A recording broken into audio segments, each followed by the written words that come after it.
gonna walk down to the Capitol, and I'll be there with you, and we fight. Except he didn't really say all of that in the one sentence. The BBC now accused of doctoring a Donald Trump speech by making him appear to encourage the Capitol Hill riot. Now, this is according to an internal whistleblowing memo. Prince William is in Rio de Janeiro for the 5th annual Earthshot Eco Innovation Prize, where he's impressed crowds with his beach volleyball skills on the world-famous Copacabana beach. 1 week on since the government announced plans to relocate asylum seekers out of hotels and onto military sites, we will be at one of those military sites, Cameron Barracks in Inverness, speaking to local people affected by all of this. And as nearly 2/3 of younger homeowners believe the aspiration of owning a forever home holds less relevance today, we're asking, is it impossible for young people to buy a home? In sport, Sunderland and Everton drew 1-1 at the Stadium of Light last night. It leaves the newly promoted Black Cats 4th in the Premier League table. Some very high-profile Champions League games this evening, including a return to Anfield for Trent Alexander-Arnold as Liverpool take on Real Madrid, which links in with a high-profile birthday that hopefully we'll have more time to talk about a little later. It's a damp start out there, and there will continue to be some heavy rain in places during the rest of the day, but it won't rain everywhere all the time. Full details come up in the forecast soon. Hello there, very good morning. Good to have you on board, online, on television and on the radio. I'm Eamonn Holmes. I'm Ellie Costello, and this is GB News Breakfast.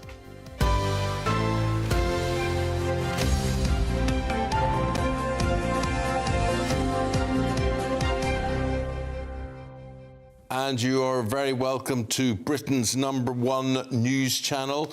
For the 4th consecutive month, we beat BBC News and Sky, and nobody watches their news more often than on GB News. So, Marcus, welcome on board. I'm thrilled. Yeah. The winning team. Absolutely. I think it's probably down to me. Thank you. Oh, it's brilliant news, isn't it? Really, really good. So, honestly, we do not take you for granted. Thank you for joining us. If it's on your radio, on your smart speaker, in the car, on the TV, we love having you with us, part of the GB News family. So thank you very, very much for joining us. So it's also not only a big day for us, but a big day for David Beckham, or Sir David Beckham. Sir David Beckham. Arise, Sir Beckham. Yes, he is heading off to Windsor Castle today. He is going to receive his knighthood, his much-awaited knighthood. He's wanted this for about 20 years, hasn't he?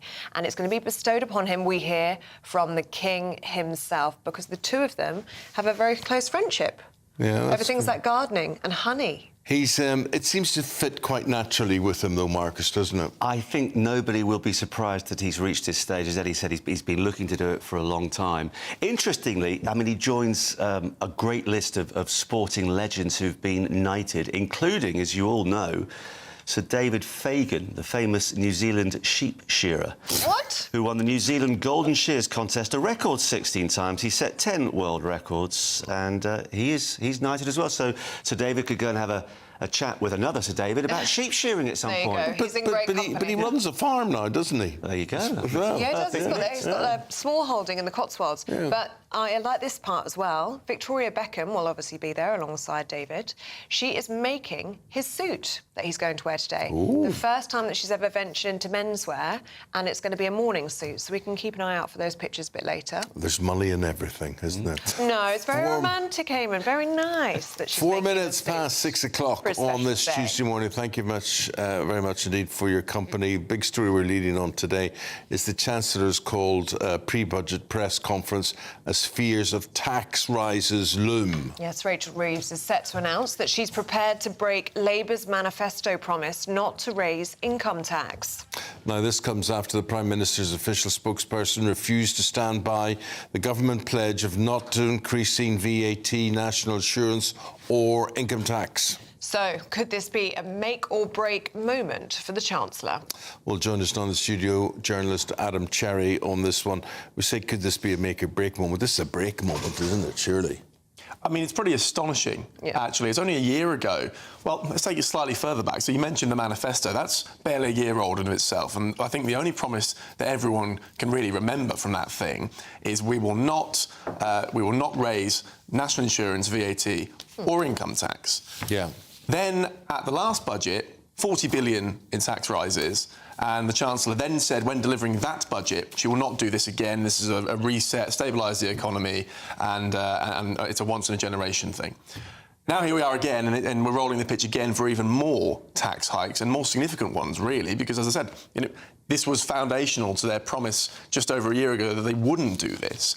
And they're trying, you'll hear it again today, but you've already seen it in briefings and in existing material to argue that, there's a legacy of Brexit and austerity and a sort of 10, 15-year trajectory that has meant that the problems are much deeper than they foresaw, and so therefore they have to make these difficult decisions to keep money keep funding the NHS and keep debt down and so on. So no austerity. No austerity, which means tax hikes. Which means tax hikes and I just want to ask people at home watching and listening, do you care if there's austerity or not? Do you care if everything else is funded as long as it's not coming out of your pocket? Let us know. But, Adam, what does Rachel Reeves want to achieve by this? Because it's a rare thing that she's doing today, is speaking before the budget, just 2-3 weeks out. Yeah. And that comes after a huge amount of briefing. I mean, yesterday we're hearing that she was looking at 100 different ideas. I mean, what's going on here? Well, yeah, so they haven't made the final decision yet. As you said, there's a couple of weeks to go.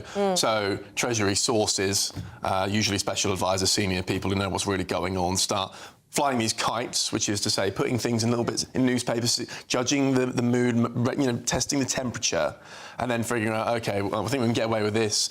That one, if we don't do that, we manage expectations and we gain some credit for not. Perhaps they won't raise income tax. It looks like they may well do, given the direction of travel.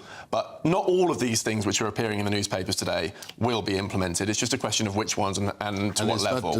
Or are we being used as a sounding board today? Yeah. Or are we being used as you think it's going to be bad, but when it comes, it just won't be as bad as that, and therefore everybody will love us? Well, I think there's a little bit of that, yeah. It is, as I say, it's very, very odd to be doing this speech at this time, particularly given their own messaging, and you often hear this before budget from a Chancellor of any party, but they'll often say, you wouldn't expect us to preempt the measures within a budget. Well, fine, but they're not doing it specifically, but they sort of are sending a warning signal here.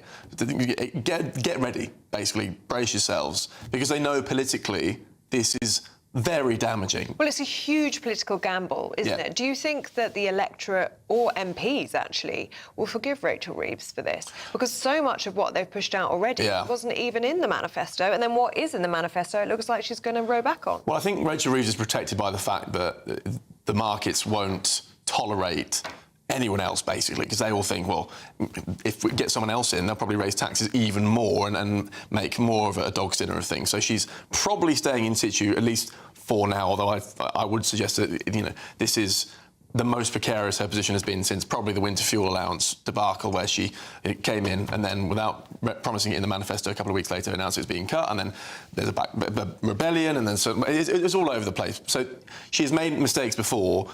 This is a big one. I would say she probably has until Christmas to see if she can get away with it.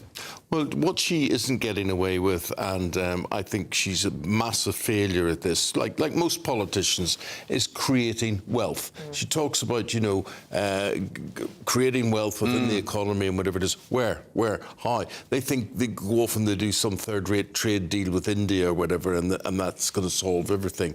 But there's no one turning around saying, here's what we're doing. We're going to buy whatever it is. We're going to renationalise railways, and we're going to make loads of money out of running trains or whatever it is. There's no idea anywhere. Yeah, well, unless you're in the public sector, I suppose, in which case you've had inflation-busting pay rises. But you're right. The problem is we've had very low, basically non-existent growth for some time. Yeah. And you don't really get that going again by once again whacking up taxes. So I think we're in for a painful winter, I'm afraid. Well, look, Adam's going to come back again after 7 o'clock, and if you've got anything to put to him, any of your suggestions, any of your doubts, any of your pluses for the government, please do let us know. Have your say. For the moment, Adam, thank you very much indeed. Thank you. Now, a report reveals that the BBC doctored a Donald Trump speech by making him appear to encourage the Capitol Hill riots. Well, according to an internal whistleblowing memo seen by the Telegraph newspaper, a panorama programme broadcast a week before the American election completely misled viewers about the Capitol riots. Have a listen. We're going to walk down to the Capitol, and I'll be there with you. And we fight. We fight like hell. We're going to walk down to the Capitol, and we're going to cheer on our brave senators and congressmen and women. So the point is that the edit is from two different parts of his speech, about an hour apart. An hour apart. It's not that he didn't say those words, he just didn't say them together. So what difference does that make? Let's speak to journalist Suzanne Evans and let's see how shocked and outraged you are by all of this, Suzanne. I mean, he did say the words. He said the words, but in totally different context. I mean, this is appalling. I worked for the BBC as a radio reporter for 10 years. I was editing tape day in, day out. I think I can say with some authority, this is not an example of clumsy editing. This looks like a deliberate attempt to deceive. And when you combine that really very shocking edit, as you say, of two different clips that were an hour apart, taken completely out of context, and you combine that, as Panorama did, with sort of slightly edgy music, when you mix it with a whole, in the context of a program that's trying to basically make Donald Trump out to be something of a monster, I think it's completely inexcusable. And as someone that did used to work for the BBC and was very, very proud to work for that organisation, you know, whenever you travelled abroad, you'd say you were from the BBC, and it was like a magic word that unlocked doors, and people would then be very willing to speak to you because they had huge respect for this global organisation. And to see it now sunk so low is actually really very upsetting. Yeah. And but Suzanne, you're talking there about BBC standards, and you know, I used to work for them, and you're absolutely right about that passport around the world. You know, you'd go to South America or Russia or whatever it is, and just doors would open for you when you said you were from the BBC.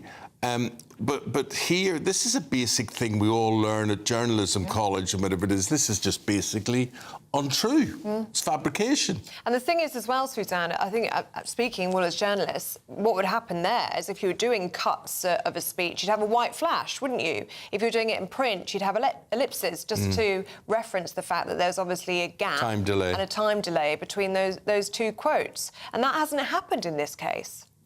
No, it was absolutely right. I mean, I think technology has moved on, you know, since the days when I was working at the BBC, and you have more kind of information in that regard. That is true.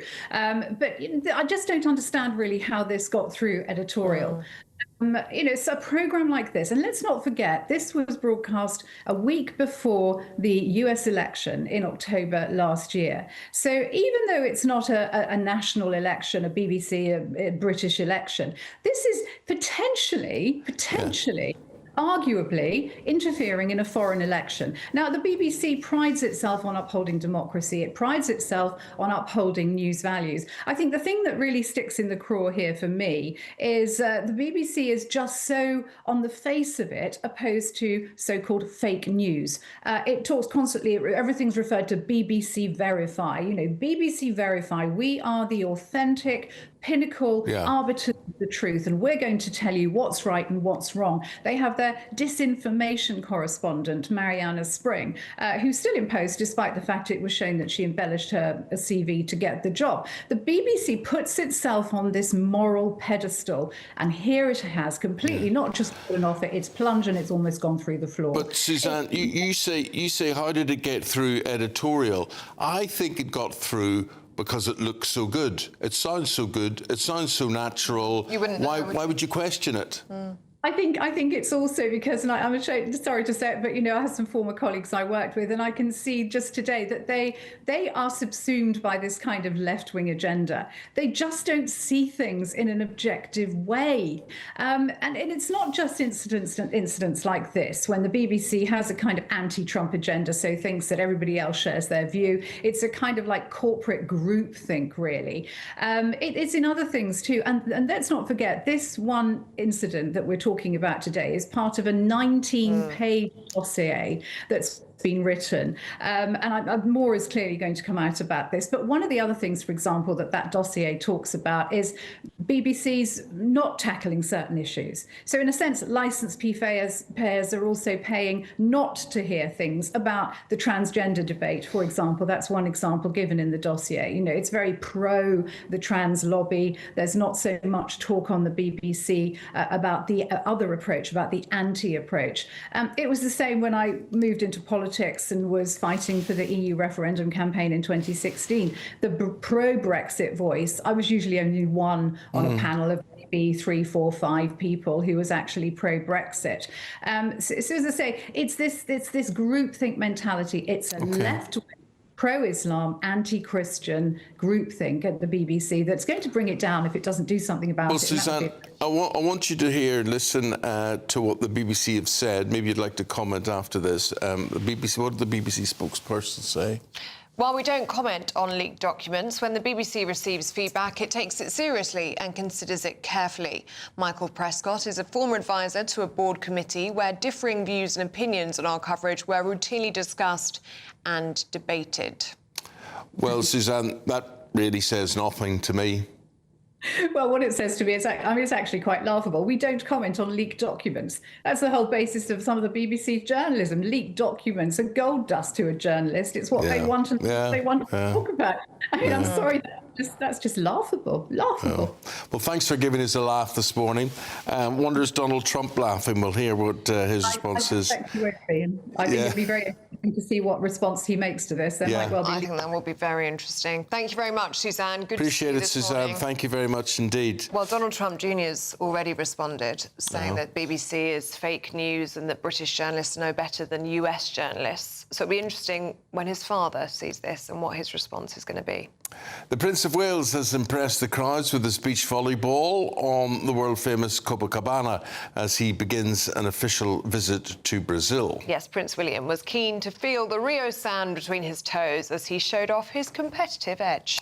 Now, he's in Brazil to host his 5th annual Earthshot Prize, and from there, our royal correspondent Cameron Walker with this.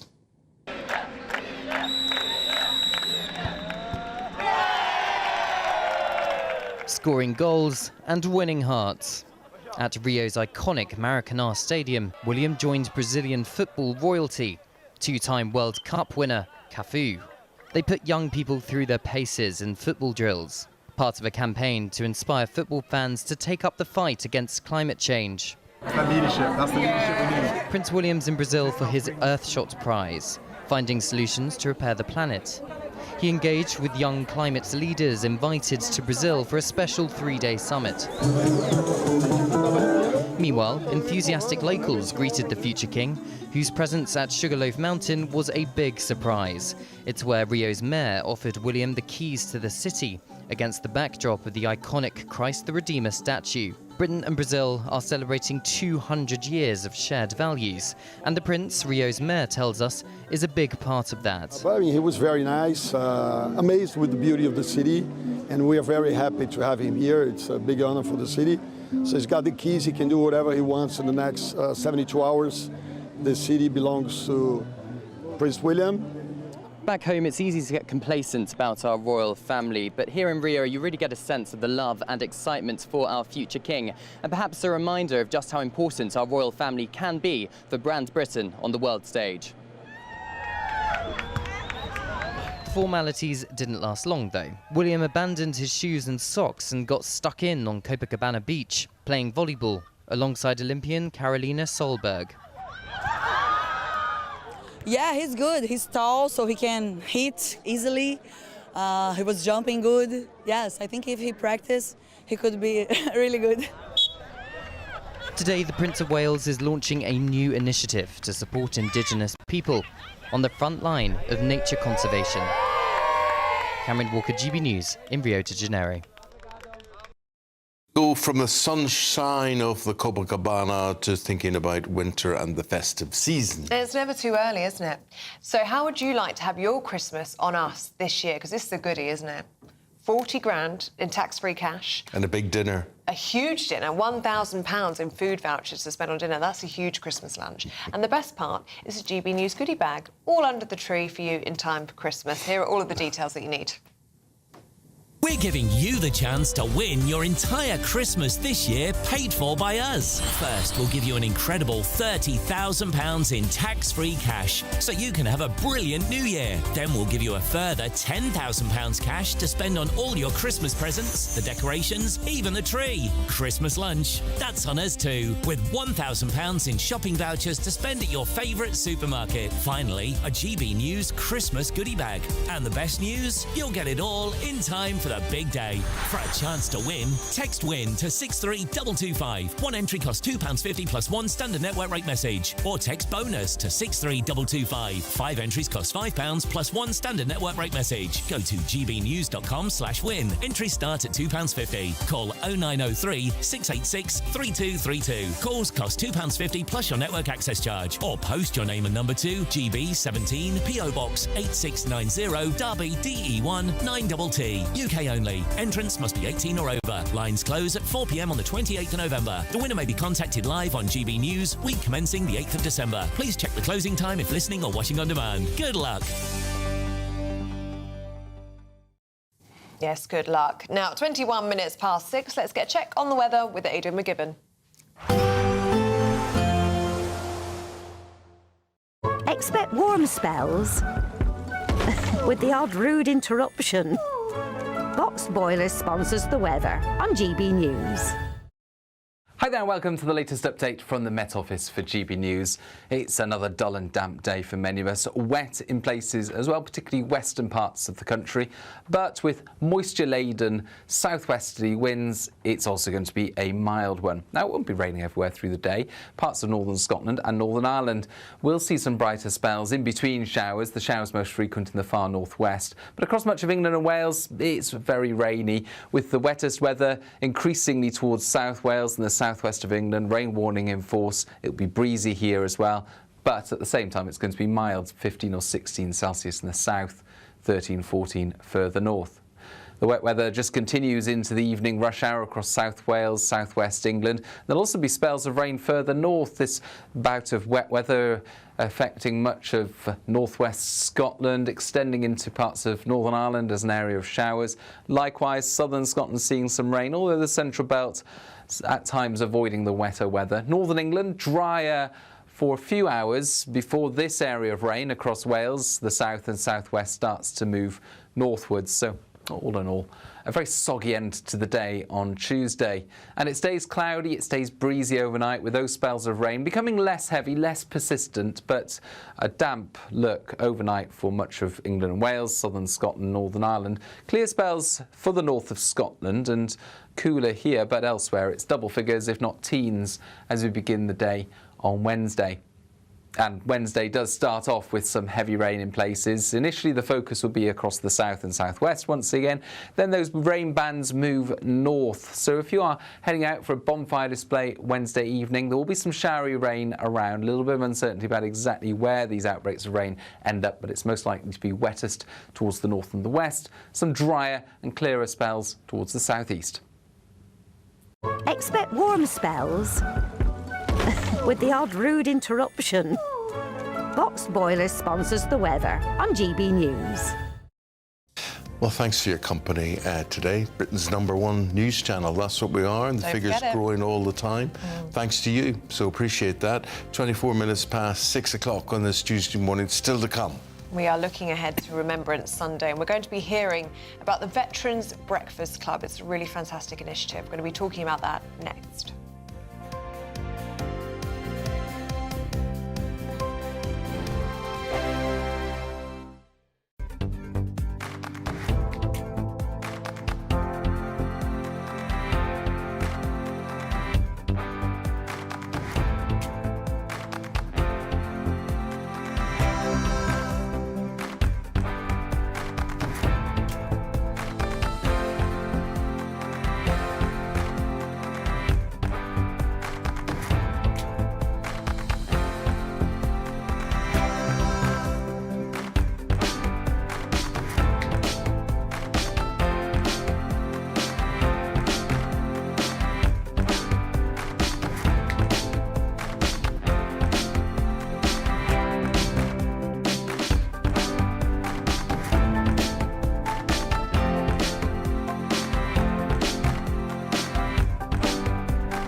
Bold. They are under no illusion. Ray. Are you a human trafficker? Boundless. I've had enough of the nonsense, and I'm not afraid to say it. Don't get this on the BBC. Every weeknight, I tear through the headlines. The smell of gasoline. Should we be worried about it? From Westminster madness to cultural war chaos. What I'm going to do now is they are throwing things out the car as we speak. Get ready, Britain. Here we go. Patrick Christie's tonight, weeknights from 9 p.m, only on GB News, Britain's news channel.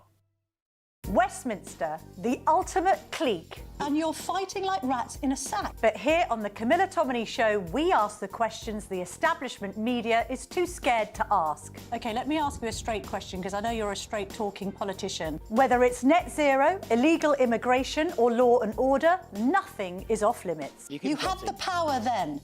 Yeah, as I and say, now you've lost it. That's the Camilla Tominey Show, a politics show that's fearless. But no, let me finish my question if you don't mind, because it is my show. Sundays at 9:30, only on GB News, the People's Channel, Britain's news channel.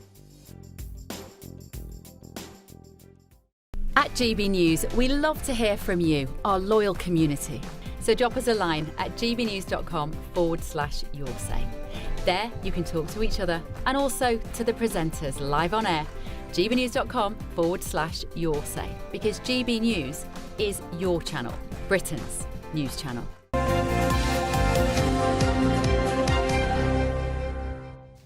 Now, in the lead up to Remembrance Sunday, we are highlighting just how important honouring veterans is. Well, one charity that gives back to the veterans is the Armed Forces and Veterans Breakfast Clubs. There may be a clue in the title there. Well, YouGov research has found that 41% of British Armed Forces veterans felt lonely or isolated after leaving the military, with more than 3 in 10 admitting that they have just one or no close friends. It's such a transition for them, it really is, because it is their life and bond and the people they know, and then suddenly it's over. What do you do then?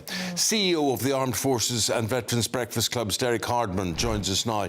Derek, good morning to you. We're just trying to outline the dilemma of all of this. It's great to be involved in it all, but then when it comes to an end, how you deal with it?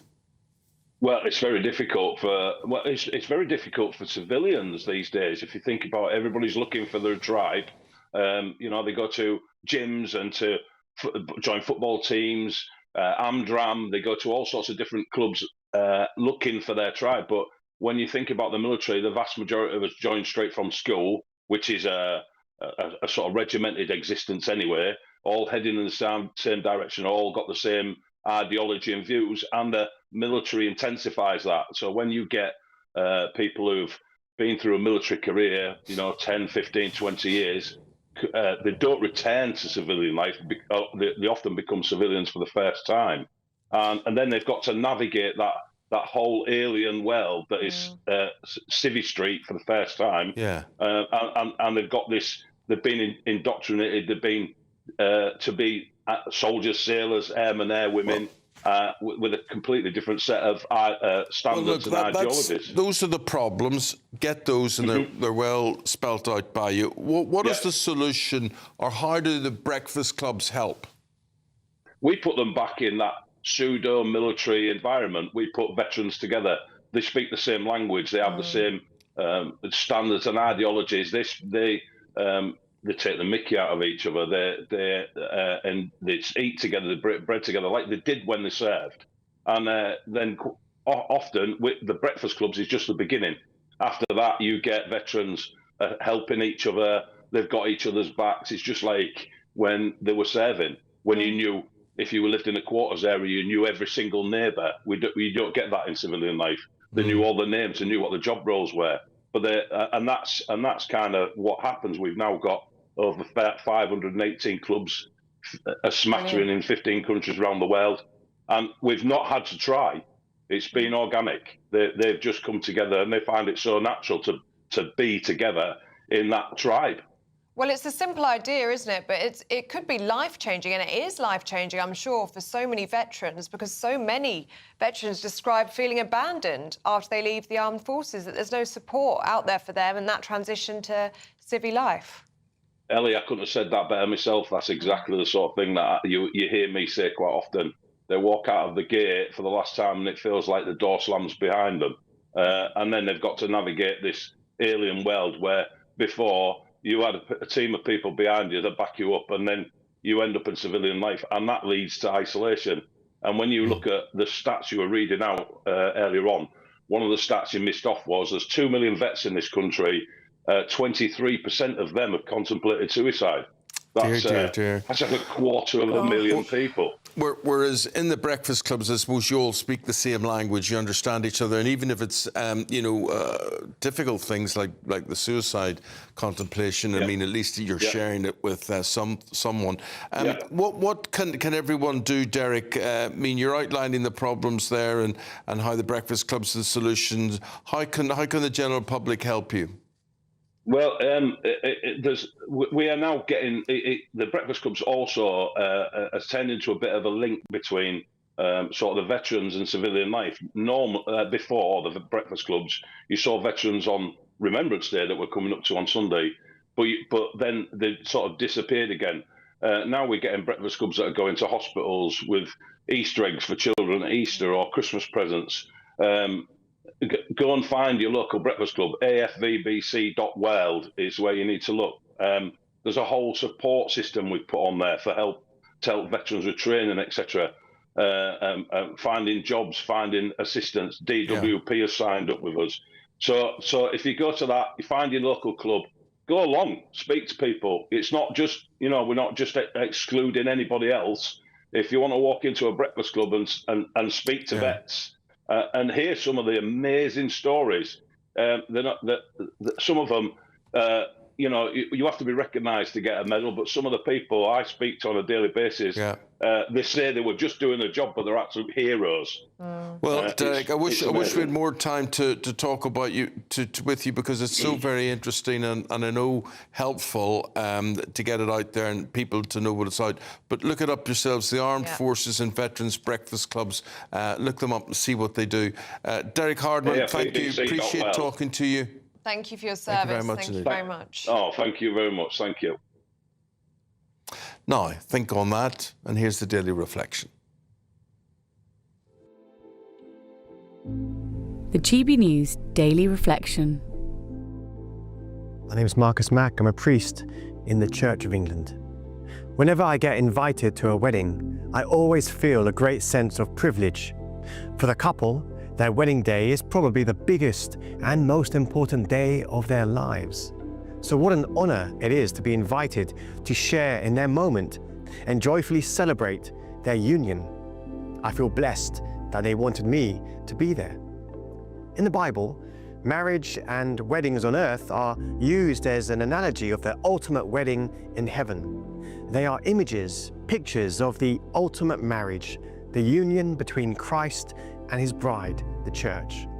In the very last book of the Bible, we are told, Blessed are those who are invited to the wedding supper of the Lamb. The word blessed literally means happy. Happy are those who are invited to this wedding because they have been waiting to be reunited with the Lamb of God who sacrificed himself for them on the cross. This event is the culmination of God's salvation plan to win himself a people who will dwell with him forever. Heaven will be like a wedding feast, a celebration full of joy and happiness for the union of God and his people forever.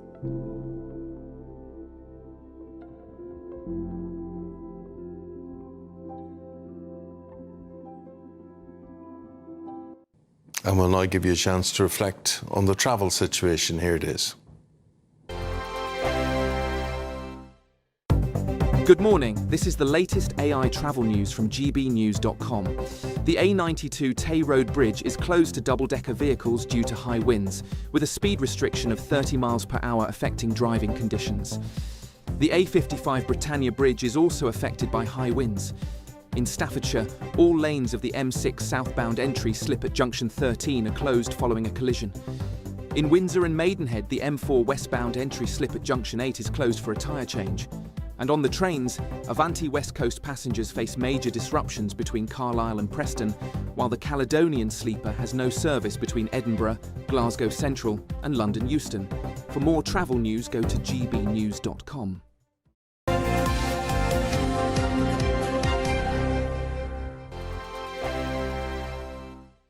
Michelle Dewberry. This is Jubes & Co with you. Hello everyone, Patrick Christie is here. GB News, Britain's news channel. Access the stories that matter to you. Take the GB News family with you on any device. And as long as you have an internet connection, tune in to GB News anywhere on the planet or beyond. GB News, the People's Channel, Britain's news channel. From the school run to the home run, watch a new show for all of Britain. So he can say whatever he wants. A straight talking show where all voices are heard. And, you know, when are we going to stop talking about smashing the gangs and actually do it? With the stories that matter from every part of our country. There's a bit of a crash landing there for your Chancellor. Bold, fearless and standing up for you. That's me, Martin Daubney, 3 p.m. till 6 p.m, weekdays, here only on GB News. The People's Channel, Britain's news channel. Westminster's full of talk, but out here, it's the real world. Am I allowed to talk then? No, that's it.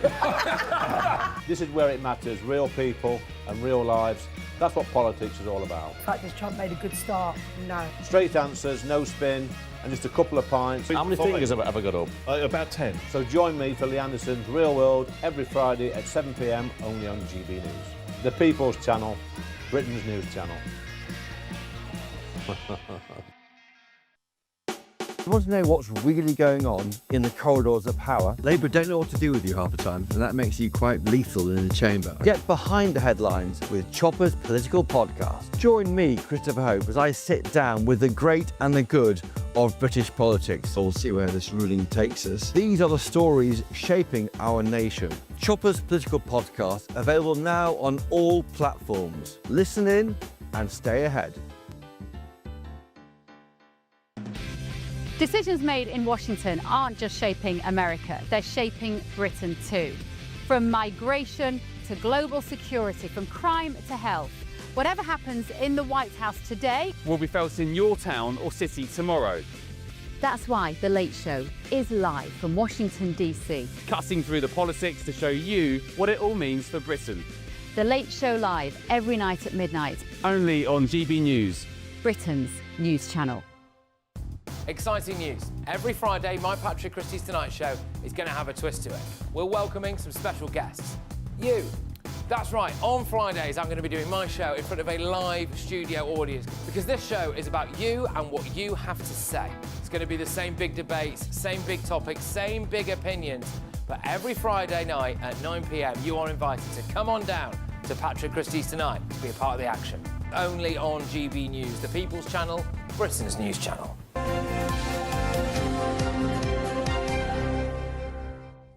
Welcome back. It's sports time. Marcus is here with us. Morning. What have you got for us? Well, very quickly, I'll give you a result from last night in the Premier League. It finished 1-1, Sunderland against Everton. Sunderland still unbeaten at home. They're fourth in the league, which is impressive, having been promoted last season. More interestingly, perhaps tonight, some high-profile Champions League games, including the return of Trent Alexander-Arnold to Anfield, having left Liverpool for Real Madrid during the summer. So there are question marks as to what sort of a reception he'll get. Got me thinking about some other controversial moves, and Eamonn, one that I'm sure you remember. Carlos Tevez, a little bit of a darling at Manchester United while he was on loan there for a couple of years. But then he went to Manchester City. Oh. Yeah, welcome to Manchester was the big poster, wasn't it? That was it then. But there have been a lot of people in that position. I mean, controversially when you think of it, and some have got away with it and some haven't. Yeah, I mean, one who didn't was Sol Campbell, who went from Tottenham to Arsenal. You just can't do that. And when he played his first game... Well, you can get away with it. Pat Jennings did it, didn't he? Didn't he go... Was it Tottenham Arsenal? Yes, and I don't think he wanted to go. Yes. But Sol Campbell most definitely did. You're right. You're it's in your willingness. Yes. So that didn't go down too well. Perhaps the most noteworthy incident of all featured Luis Figo. It's his birthday today. In a moment, I'm going to gauge whether you can work out exactly how old he is. When he moved from Barcelona to Real Madrid for 62 million euros, the Barcelona fans were not happy. And when he went back to play there a season later, there was a horrendous atmosphere. And midway through the match, the severed head of a suckling pig was thrown onto the pitch. So play was stopped because of a severed head of a suckling pig. Oh, but what a player Figo was.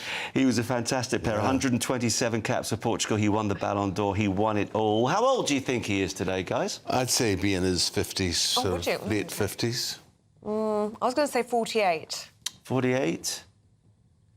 50-something is correct. But no, he's not that old. OK, 53. He is. Oh, well done. He's 53 today, so happy birthday. I don't know if he eats suckling pig on a regular basis. Probably put him off for life, hasn't it? A bit of a shock to the system. If time, I've got a few more birthdays for you later as well. Yeah, brilliant stuff. And I'm also thinking, of course, Dennis Law leaving Manchester United for Manchester City. He didn't want to go either, and then he scored that goal, which you can debate whether it relegated United. That's in the right. And he didn't celebrate it, did he? No, he did not. He did not. That was the way to do it. It's all in the attitude, isn't it? If you don't look willing, you get Thanks, away with Marcus. Appreciate it. See you again later. Thank you. Still to come, Prince William, the volleyball king. He's in Rio, and that's where he's doing it on the Copacabana beach. Yeah, he's very sporty, isn't he? And they're loving him down in Brazil. We're going to be talking about that and much more with Claire Muldoon and Lewis Oakley. Morning, you two. But first, if you're in search of some holiday sun, here's the forecast across Europe. Ready to soak up that holiday sunshine? Won't we need some cover? No worries. All sorted. All Clear Travel Insurance sponsors GB News Travel Destinations Forecast. If you're looking to escape the autumnal weather in the UK, well, there is also some unsettled weather through the Mediterranean. The focus in the east and the west at the moment, with Greece seeing some heavy showers, particularly towards the south, and even some longer spells of rain. Italy, though, faring well for sunny skies, likewise for the south of France. But we do have this wet and windy weather sweeping through Portugal on Wednesday, into Spain, and then clearing into eastern Spain during Thursday.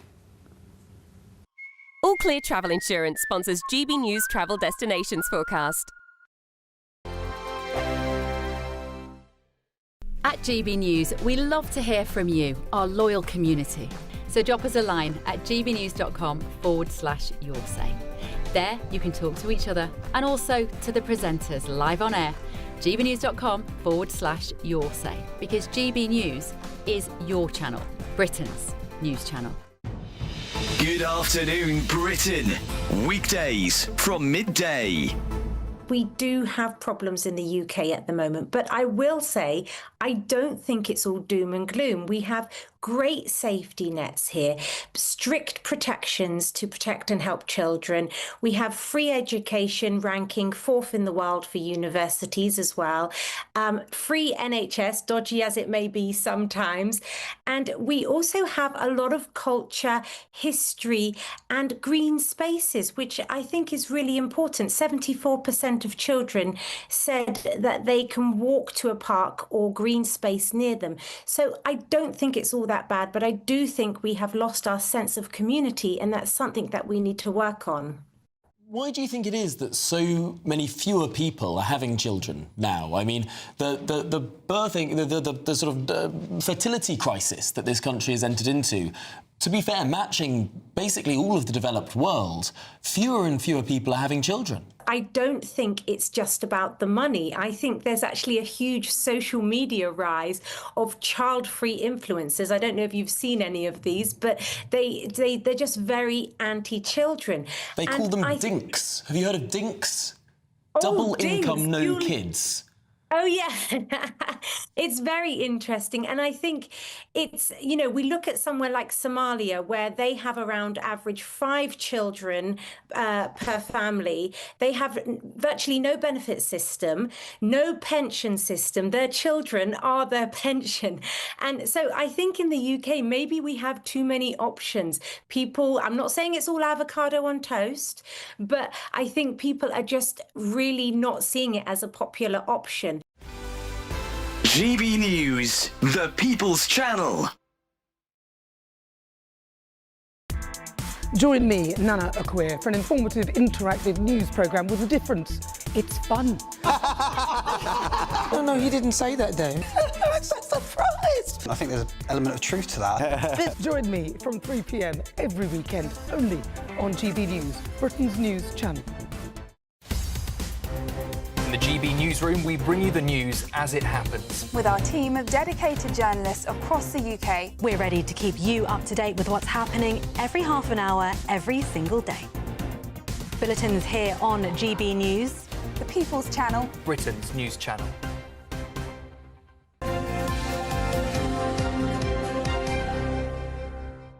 We say hello, good morning, welcome to Lewis Oakley and Claire Muldoon. Lovely to see you, Claire. Lovely to see you, Lewis. And will it be lovely to see Rachel Reeves, the Chancellor, speaking live at 8 o'clock this morning, ahead of the budget, and we're covering it here on Britain's #1 news channel. Lewis, what do you think? Well, I mean, it's a highly unusual move. So she's making the speech this morning from Downing Street, and this is about addressing speculation ahead of the budget on November 26. I mean, part of me thinks, well, good, it's about time. I mean, where has she been hiding? Because if you read the papers, and we're all reading the papers every day, you're terrified. Every which tax is being suggested. People don't know what to plan for. I mean, was it yesterday they were saying if you earn over 46, 47 grand, you know, those fat cats, that they're in for tax hikes. I mean, it's not good. No matter what comes out of her mouth, it's not going to make us happy. The only thing that's not being speculated about is that we're going to have tax cuts. So it's going up anyway, and I just think that means we're going to be paying more for dwindling services. I don't think that we're happy with the return on investment we're getting for our money. Happy to steal your money. That's what they do. They steal your money. HMRC steals your money, whether you owe it to them or not. They come looking for it and say, you owe us this. I'm referring specifically to the IR35 legislation. And that's it. They might as well come clean. Why is it so complicated? Why don't they just say, you owe us 40% of this? Why do we have national insurance which doesn't go to health insurance? And why don't we just have a tax? Not VAT and everything else, just one tax. You're absolutely right. I mean, what's interesting as well is how that disincentivizes people. So I'm someone, for example, that has about 5 different jobs. So I've got a full-time job and I do all of this stuff. Classified as staff. So when I came to do my tax return last year, all of the GB News money, I mean, that all went straight to HMRC. So I was just getting up at 4:30 in the morning for fun. And, you know, people like that are getting disincentivized. Well, what's the point of all this? Well, they went back 10 years in me and they said, we'll have all that. Do you know why we agreed with you? We said you're self-employed, Eamonn, for all your life. Well, actually, we've decided you're not. And that's what they'll do to you too. Yeah. So that's what they're out for. So, Claire, what do you think of the whole situation that Rachel Reeves is presiding over? I mean, I think if she came and controversially said, do you know what, folks, we're going to limit, in a way, we're going to have limited fracking and it's going to solve the economy problem and whatever it is, but they don't have an answer to anything. No, they don't. And they've been in opposition for 14 years, as we all know. We heard nothing but that black hole from the beginning of the Labour governance last June, and I am sick of it. I'm sick to the back teeth. There is no answers whatsoever, and I think this speech at 8 a.m. that we're covering here on GB News, I think it's piecemeal, and it's only piecemeal to serve the city, and that's what she's frightened of. She's not frightened of us, the democratic people of this country. No. She's only frightened of the money men, OK? And that's what she's trying to minimise. That lesson was learnt from Liz Truss. Yes, Yeah. OK? And this is what she's doing. And the FT have got a great range of here. They say weighs in range of options for Reeves for tax rises. Freezing personal tax thresholds. You know what that's going to do. It's called fiscal drag.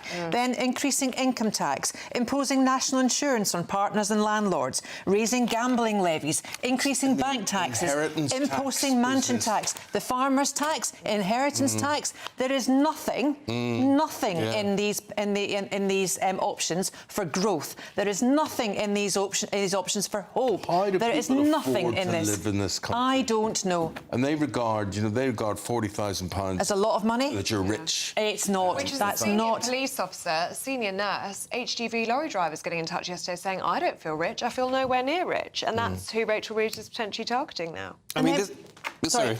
We've still got the doctors, the junior doctors, who are saying they're going to go back on strike. Train drivers were striking for, 4 days instead of 3, or 3 days instead of 4 or 5, on an average of £70,000. I think, Eamonn, you hit the nail on the head, though. What is their big plan for making us all rich? I don't feel that there is a vision for... I don't think it's necessarily to make us rich. I just think it's to make us comfortable and live within our means and live happily with some form of serenity and some hope. This is a hopeless government. But it should be part of their duty to make the country rich. Yes. I'm not talking about individuals. I'm talking about the general economy of the country, so that you can afford your armed forces, you can afford your health service, whatever it happens to be. This is a government that's going for growth, or have we all forgotten that? We're not hearing about the plans for growth. No, I mean, well, one thing we haven't mentioned is the fact that this is going back on the manifesto pledges, and I'm so sick of governments going back on manifesto pledges. We talk about Ofcom, we talk about Ofsted. I think that we need an Off-Gov that says, hold on, can't do that. Yeah. You put it in right here. This is the thing, because winter fuel wasn't in the manifesto, was it? No. I mean, welfare cuts, various other... The farming situation. Farming, inheritance tax, yes. That all came out of a hat, but then the manifesto pledges looks like it's going to be rowed back on. Why is Reeve still in the job as well? I mean, I don't think they even know what they stand for. It's ridiculous. I know people who run hostleries, bars and restaurants and things like that. They can't get staff, they can't afford to pay for staff. The farmers feel that they're going to go totally broke, or they have to just get out of the farm and everything that's going to happen here. When they cripple the whole country, what's next? Do you know what's next? Sadiq Khan et al. Managing to fly from here to Copacabana, and they should scrap net zero as well. All this climate change nonsense, all this money that's going towards saving the planet. We need to save the people on the planet first in order to have a planet to save. OK. What do you make, Claire, of the story doing the rounds today about the BBC doctoring a Donald Trump speech? Trump derangement syndrome is alive and well. And who would think it was actually alive and well and still growing in our national broadcaster, that of the BBC? And do you know what else about this that really angers me? It just feeds into the narrative of him saying it's fake news, when obviously that was a trigger for people when when Trump came in and said that. And there was an element. But this is fake news. I mean... This is really dangerous. It's not funny, because we live in a world now of AI, of online speculation. You need trusted news sources where, look, if I go there, I know that this will be accurate. The fact that it hasn't been, I mean, they need to make a big deal out of this. Someone needs to be fired for it. They need to set out a goal for how this will never happen again. I understand editing mistakes happen, slip of the tongues happen. We all work in broadcast, we all know. But something this big, where you made it seem like he said something he didn't, this is something families fall out over. I mean, people have debates around the kitchen table about what Donald Trump said and not. If you then go to a trusted source... Friendships were ended over this as well. Yeah, so it's dangerous is what it is. Do you think the Director-General may need to go over this, Claire? I don't know if Tim Davie has to go. Well, he's presiding over the BBC. He seems to be a good man to me. I often think it's wrong that the people at the top take responsibility for the people at the bottom, but somebody needs to go. Someone does need to go, and this is an independent report that was leaked, right? So there's no gripe in any way, shape or form, but this is really troubling. OK. Claire, come back and trouble us again. I will. I will. Lewis, lovely to see you. Thank you very much indeed. And still to come. Christmas is almost here, and the John Lewis advert has been released. We're going to show you a clip of that just after this, just after the weather, with Aidan McGibbon.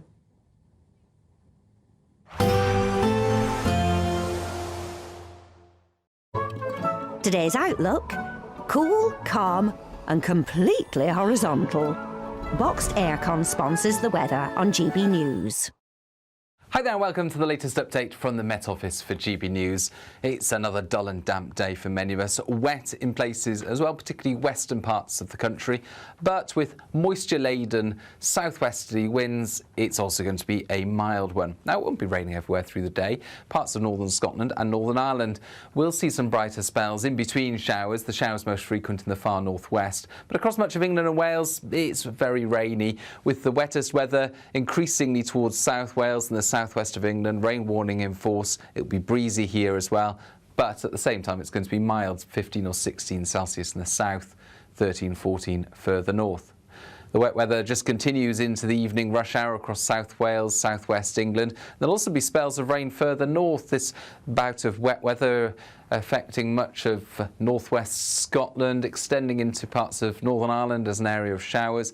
Likewise, southern Scotland seeing some rain, although the central belt at times avoiding the wetter weather. Northern England, drier for a few hours before this area of rain across Wales. The south and southwest starts to move northwards. So all in all, a very soggy end to the day on Tuesday.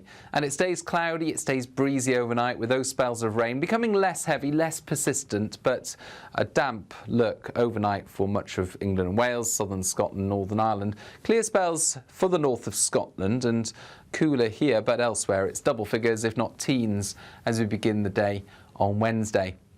And Wednesday does start off with some heavy rain in places. Initially, the focus will be across the south and southwest once again. Then those rain bands move north. So if you are heading out for a bonfire display Wednesday evening, there will be some showery rain around. A little bit of uncertainty about exactly where these outbreaks of rain end up, but it's most likely to be wettest towards the north and the west. Some drier and clearer spells towards the southeast. Today's outlook: cool, calm and completely horizontal. Boxed Aircon sponsors the weather on GB News. Thank you, Britain, for sharing over 5 million comments on your say. Because when you talk, we listen.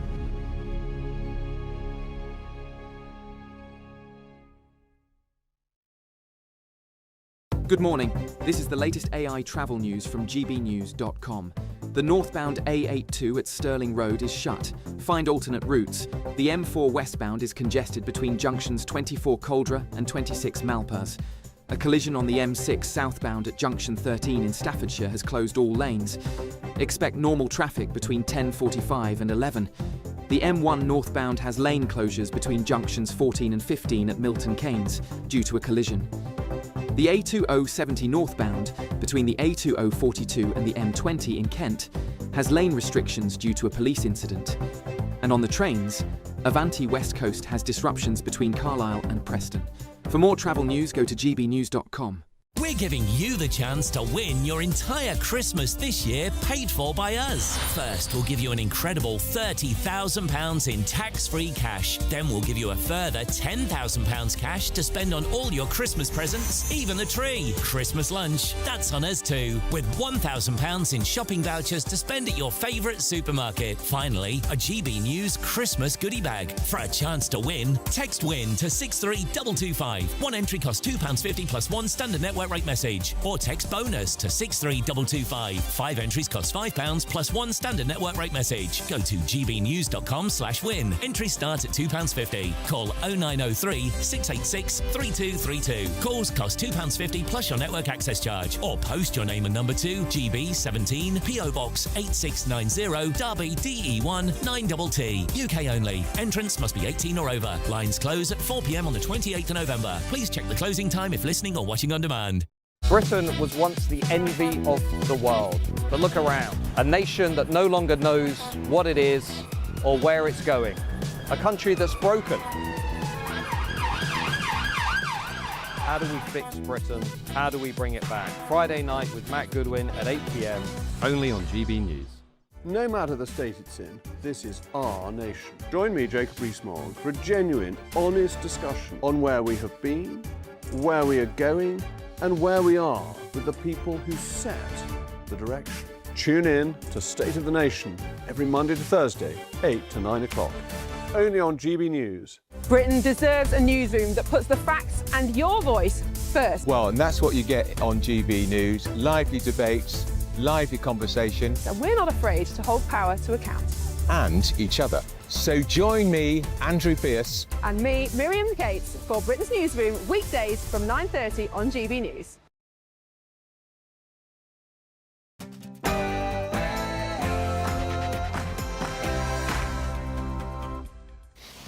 Good morning. Rachel Reeves prepares to break manifesto pledges in the upcoming budget. Well, this morning, indeed in 1 hour's time, the Chancellor will indicate her plans to roll back on Labour's key promise not to raise income tax. She's having a big speech which we will be covering here live on the programme. Well, she'll set out her 3 priorities: cutting NHS waiting lists, reducing national debt and improving the cost of living. She will insist that the move is necessary in order to secure Britain's economic security. OK, just to remind you, 8 o'clock, and we'll bring you that speech live here on GB News Breakfast, Britain's #1 news channel. Rare and early morning Downing Street press conference from the Chancellor. She says to us she will give us indication on necessary steps and fair choices to be made at the budget. What does that mean for our tax? That's all we care about. I'm going to walk down to the Capitol and I'll be there with you, and we fight. The BBC is accused of doctoring a Donald Trump speech by making him appear to encourage the Capitol Hill riot. That's according to an internal whistleblowing memo. Your views welcome Prince William in Rio de Janeiro for the 5th annual Earthshot Innovation Prize, where he has impressed crowds with his beach volleyball skills on the Copacabana beach. 1 week on since the government announced plans to relocate asylum seekers out of hotels and onto military sites. We're going to be at one of those military sites, the Cameron Barracks in Inverness, speaking to local people who are being affected. And as nearly 2/3 of younger homeowners believe the idea of owning a forever home holds less relevance. OK, we're asking, is it possible or is it impossible for young people to buy a house? In sport, newly promoted Sunderland are 4th in the Premier League after a 1-1 draw at home to Everton last night. Trent Alexander-Arnold returns to Anfield this evening as Liverpool take on Real Madrid in the Champions League. There's also a high-profile clash featuring defending champions PSG and Harry Kane's Bayern Munich. Arsenal and Spurs are in action too. It's a damp start out there, and there will continue to be some heavy rain in places during the rest of the day, but it won't rain everywhere all the time. Full details coming up in the forecast soon. Hello there, good to have you on board. I'm Eamonn Holmes. I'm Ellie Costello, and this is GB News Breakfast.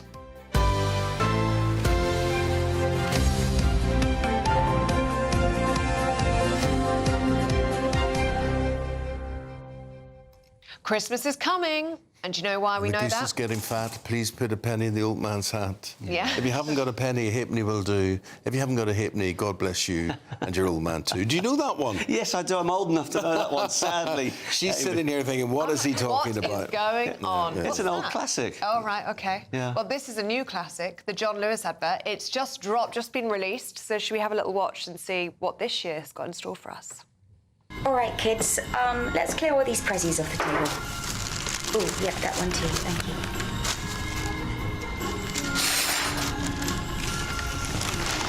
How did I grab enough gloves? 1, 2, 3, 4, 5, 6.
Right, what are our thoughts? We should probably explain for radio audiences what just happened there. So Dad opens Present Under the Tree. It's a record. He plays it. It's a 90s house track. Brings him back. Brings him back to the club. He's dancing in the club, and then he comes back to the living room, sees his lovely son, and they have a boogie in the living room together. Yeah? What do we think? Well, yeah, I mean, I'm struggling to find the words after that. I'll go and get the gifts. Eamonn, what did you think? Were you sold on that? No, I didn't like the style, the look of it. I didn't like... I just didn't like the way it was shot. Oh, OK, creative. Just the overall look was bad. I just thought it was depressing. Oh, it's meant to be heartwarming, so you didn't feel warmed up? No? No. You're not being Scrooge-like already, Eamonn, are you? No, I'm not. I mean, if it had been about the 70s or the 80s, I found it lovely, but it was about the 90s and it wasn't my scene. That sort of music's not for me. I think they've missed a trick there. You know, remember that advert they did? It was years ago now, the bear and the hare. And they had the animals and the nice music with Lily Allen, Somewhere Only We Know. Do you remember that one? Can't go wrong with animals, can you? Can't go wrong with animals, exactly. That's what you want. Anyway, let us know what you think on that one. gbnews.com/you'll say. Top story on this Tuesday morning. The Chancellor's called a rare pre-budget press conference at 8 o'clock this morning as fears of tax rises loom. Well, Rachel Reeves is set to announce that she's prepared to break Labour's manifesto promise not to raise income tax. Well, this comes after the Prime Minister's spokesperson refused to stand by the government's pledge not to increase VAT, national insurance or income tax. So, could this be a make-or-break moment for the Chancellor? Well, let's speak now to our political editor, Christopher Hope, who joins us now. Morning to you, Chris. What are we to make of this rare speech pre-budget? That could make people very nervous. Well, it will do. And I'm just wondering how many records people can afford, John Lewis, of what may happen in the budget on November the 26th. But, yeah, we look at this early morning conference. She will say, the Chancellor, she'll take the necessary and fair steps and fair choices in the budget on November the 26th. She'll say this. You'll have heard a lot about speculation. Well, yes, we have, a lot on GB News and elsewhere about the choices I'll make. I understand that these are important choices that will shape our economy for years to come. Now, what she will say is, as you say, Ellie, she'll protect the NHS, cut the national debt and ease the cost of living. But how will she do that? Well, it looks like she'll have to break one of those three manifesto pledges to increase, not to increase, as it were, income tax, national insurance and VAT. One of those to go up. We know they kind of breached national insurance last budget by increasing employers' national insurance but not employees, and that's because they're trying to protect what they call working people. So how do they define working people? That could be someone on the mid-40s, so £45,000, maybe that kind of amount per year. They want, so anything below that you shouldn't be paying more in tax. Anything above that you may be. That's some of the speculation.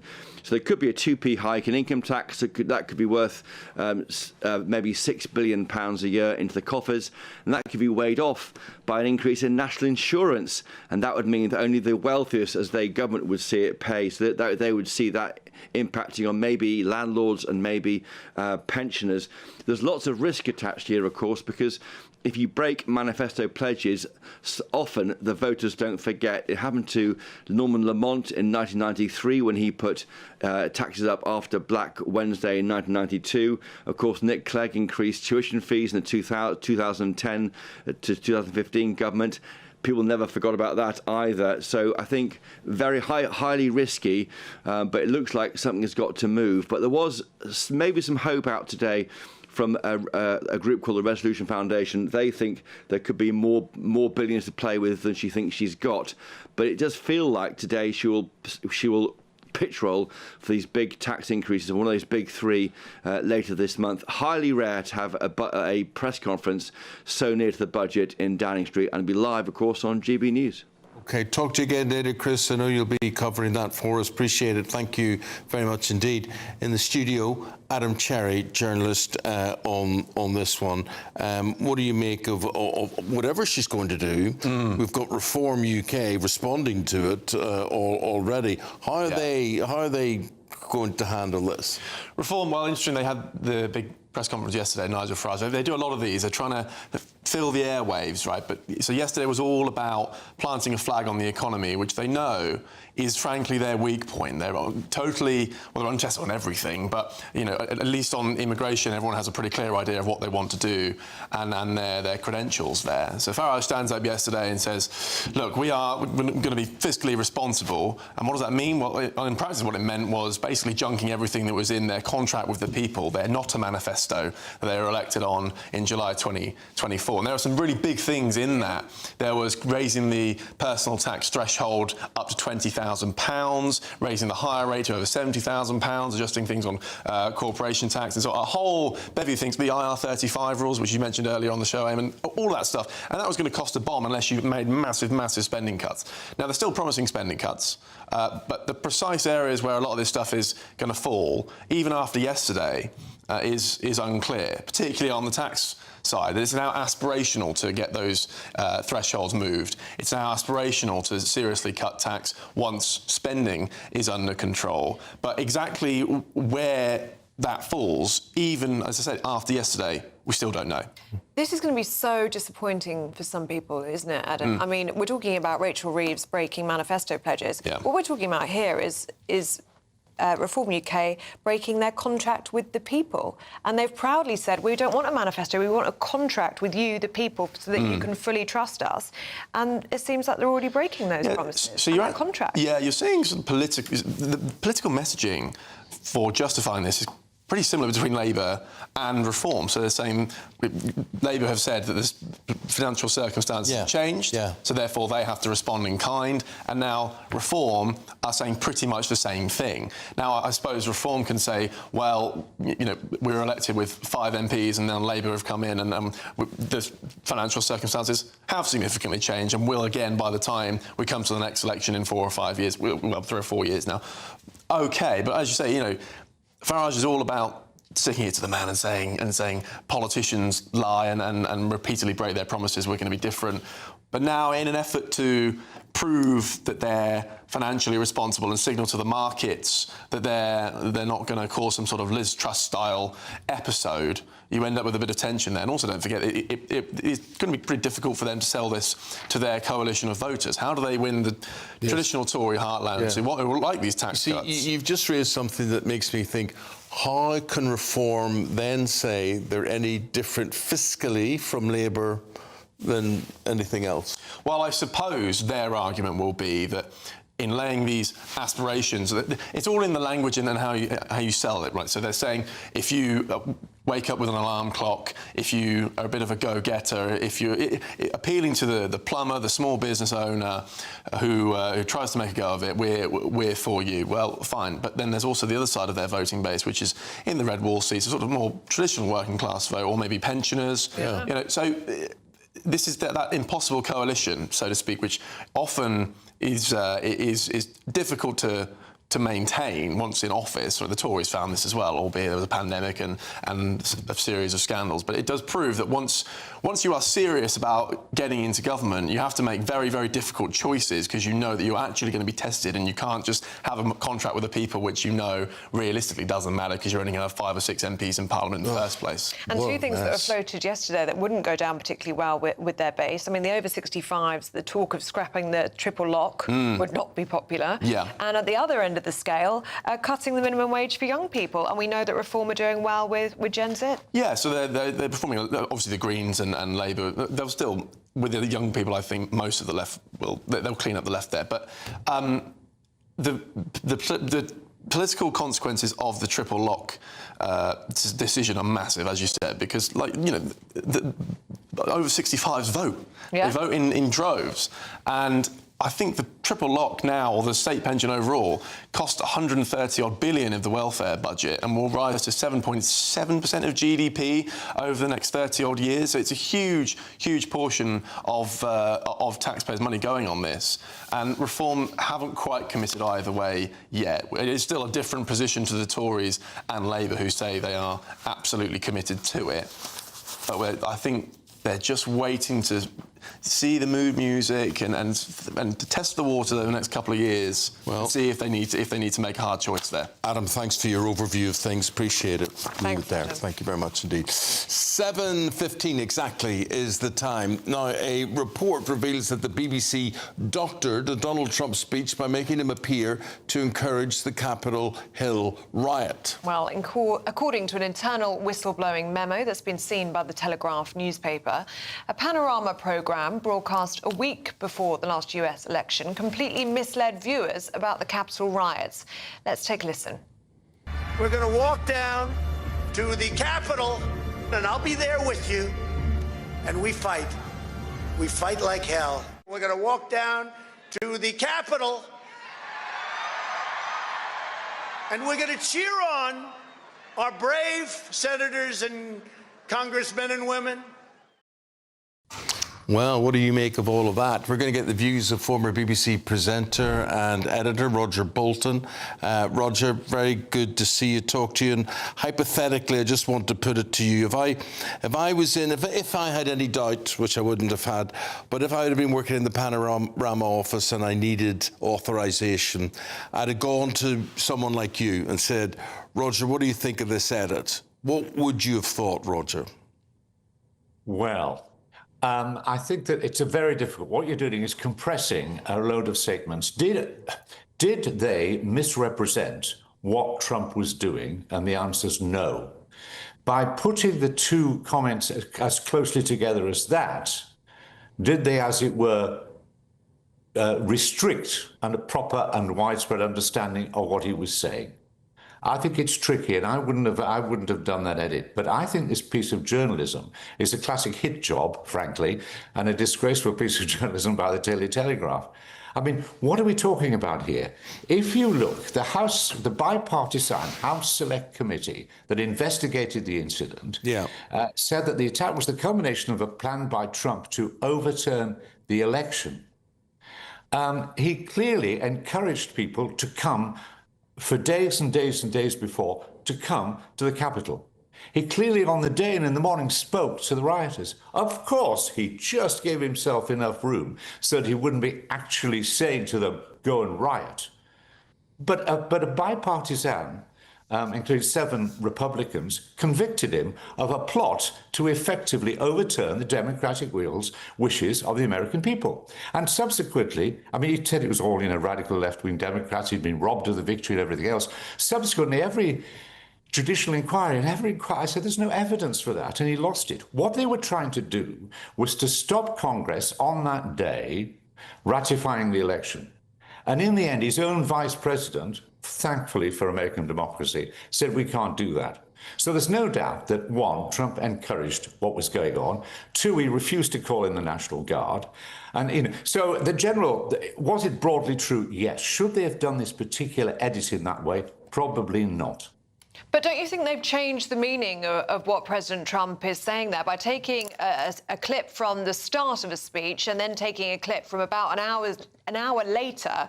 And when you are taking a clip that ends with fight, fight, fight, I mean, that's a very serious, potentially misrepresentation of character there. Well, then, yes, there's a danger of that. But did he say fight, fight, fight? Yes. Did he not call the National Guard? He didn't say that together in one sentence. I agree, but this is what you do all the time in the sense of having to condense complicated issues into short periods. It's very dangerous, and you must be very careful in doing so. And I think in this instance, they probably got it wrong in the particular instance. But did they misrepresent Trump? No, overall. Did they misrepresent his strategy? No. And a whole range of bipartisan organizations and even Republicans have agreed with that. Trump lost the election. He wouldn't accept it. He tried to undermine it. He said there was massive fraud at the polls. There wasn't. Nobody's ever found anything of that. And then one of the first things he did when he came to power, of course, was to pardon all those rioters. Remember, people were killed. Remember, there were senators running away for their lives.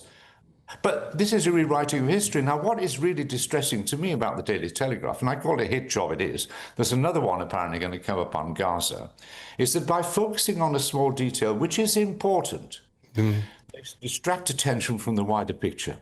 The suggestion that the BBC is, collectively trying to distort the American election or misrepresent it is crackers. The idea that the BBC is trying to misrepresent what's happening in Gaza is crackers. What there is here is a propaganda war here. And it goes on with relation to Gaza, but also you'll see this morning Donald Trump Jr. saying very clearly, this is fake news. The BBC has been revealed as fake news. This is what's going on. An attempt to basically say that anybody who doesn't agree with us, any organising that attempts and mistakes to be independent and do honest journalism shouldn't be trusted. Trust us instead. But Roger, the landscape has changed in news. You know that. You know how people now. People don't really want straight news. I mean, you might disagree with me. They want us, everybody, to say what they're thinking so that they can agree with it. And they say, oh, yes, absolutely right, absolutely right. And, so the Daily Telegraph are attacking the BBC in this. And it's interesting. That mud sticks, doesn't it? It does, and by the way, there's nothing wrong. I mean, for example, I was very impressed by the thing you just did on the budget, and and looking at reform and what they promised, which is they've recognised financial reality, and you very honestly and fairly did that, although you come from a particular position. I would argue that your ability to do what you do depends on there being somewhere an organisation like the BBC, which tries, fails, but tries and often mainly succeeds to do impartial journalism. Why shouldn't we have programmes like yours and others that represent different perspectives, as long as the audience can then say, yeah, fine, but that is from a particular perspective. There are other perspectives, and by the way, on the whole, we trust the BBC. What we are suffering now in every level of society, I think, is an absence of trust. Now, absence of trust in politics, absence of trust in the media. Yeah. And for example, in the budget you're talking about, we've got this massive borrowing problem. And if you borrow, you can't dictate the ways in which, you've got to they can't tell borrowers, you must lend to us. Liz Truss found that, others found that, Nigel Farage is waking up to that. But we as an audience, as ordinary people, don't want to hear that. We don't want to hear that we've got to bear that. We don't want to pay more taxes. We want to be reassured. There's a plot out there against us. No, there are struggling, fallible politicians trying to solve very difficult problems, and there are fallible journalists trying their best to do things, and they get it wrong. And it's important. That Roger, like you thanks for explaining. They're trying. They're trying. Well, thanks for explaining the landscape to us. And it's very interesting hearing from you, a man who's been there, done it, got the T-shirt at the highest level. So really appreciate and very interesting what you say. Thank you very much indeed, Roger Bolton. Thanks, Roger. Thank you. Now at 22 minutes past 7, let's get a check on the weather with Aidan.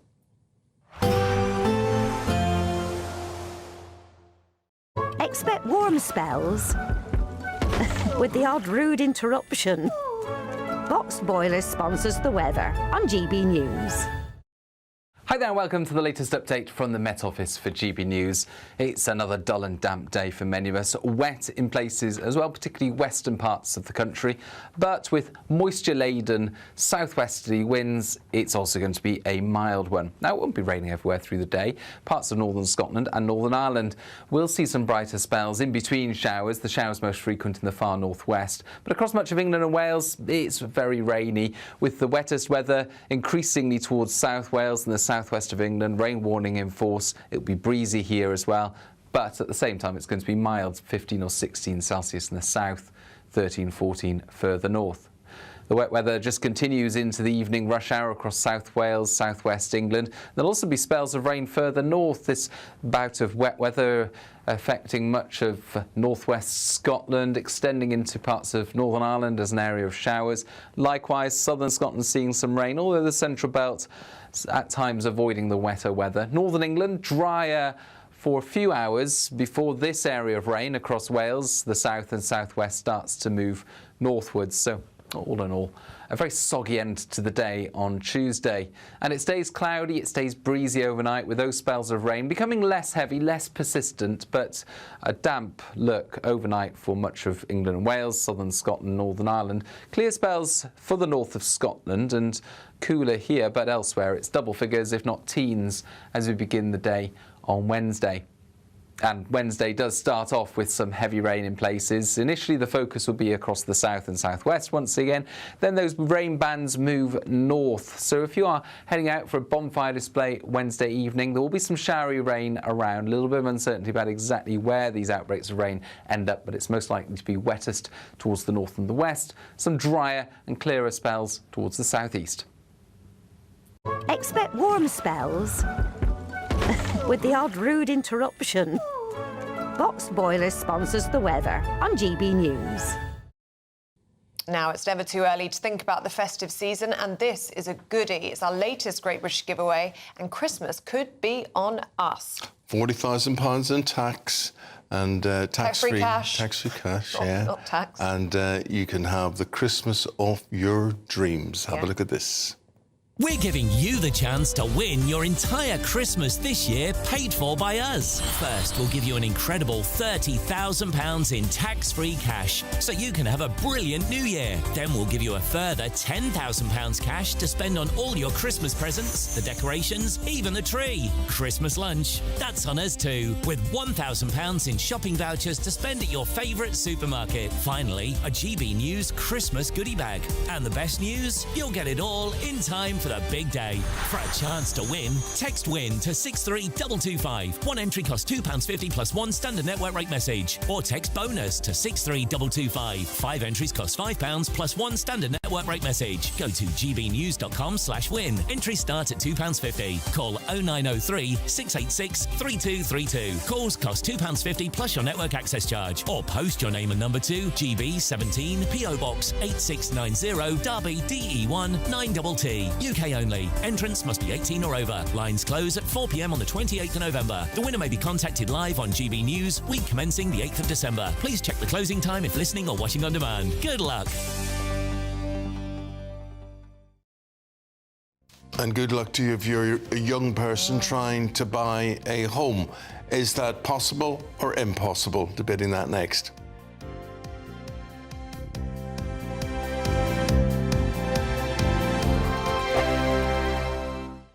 Bold. They are under no illusion. Ray, are you a human trafficker? Boundless. I've had enough of the nonsense, and I'm not afraid to say it. Don't get us on the BBC. Every weeknight, I tear through the headlines. The smell of gasoline. Should we be worried about it? From Westminster madness to cultural war chaos. What we're going to do now is they are throwing things out the car as we speak. Get ready, Britain. Here we go. Patrick Christie tonight, weeknights from 9 p.m, only on GB News, Britain's news channel. Hi, I'm Michelle Dewberry, and my show is your opportunity to cut through all the noise and dive in headfirst to some robust debates. Ideas clash. Situation, no, isn't it? No, because the failure is you're deliberately avoiding my point. Nothing's held back. And if you think this is the end of it, wait for more. And we do not shy away from the difficult stuff. Sometimes I want to shake people and say, if only you understood. So join me on Jubes & Co weeknights at 6 p.m, only on GB News, Britain's news channel. Westminster's full of talk, but out here, it's the real world. Am I allowed to talk now? No, that's it. This is where it matters, real people and real lives. That's what politics is all about. In fact, has Trump made a good start? No. Straight answers, no spin, and just a couple of pints. How many fingers have I got up? About 10. So join me for Lee Anderson's Real World every Friday at 7 p.m, only on GB News. The People's Channel, Britain's news channel. From the school run to the home run, watch a new show for all of Britain. So he can say whatever he wants. A straight talking show where all voices are heard. And, you know, when are we going to stop talking about smashing the gangs and actually do it? With the stories that matter from every part of our country. There's a bit of a crash landing there for your Chancellor. Bold, fearless and standing up for you. That's me, Martin Daubney, 3 p.m. till 6 p.m, weekdays, here only on GB News. The People's Channel, Britain's news channel. Britain was once the envy of the world. But look around. A nation that no longer knows what it is or where it's going. A country that's broken. How do we fix Britain? How do we bring it back? Friday night with Matt Goodwin at 8 p.m, only on GB News. No matter the state it's in, this is our nation. Join me, Jacob Rees-Mogg, for a genuine, honest discussion on where we have been, where we are going, and where we are with the people who set the direction. Tune in to State of the Nation every Monday to Thursday, 8 to 9 o'clock. Only on GB News. Britain deserves a newsroom that puts the facts and your voice first. Well, and that's what you get on GB News. Lively debates, lively conversation. And we're not afraid to hold power to account. And each other. So join me, Andrew Pearce. And me, Miriam Gates, for Britain's Newsroom, weekdays from 9:30 on GB News.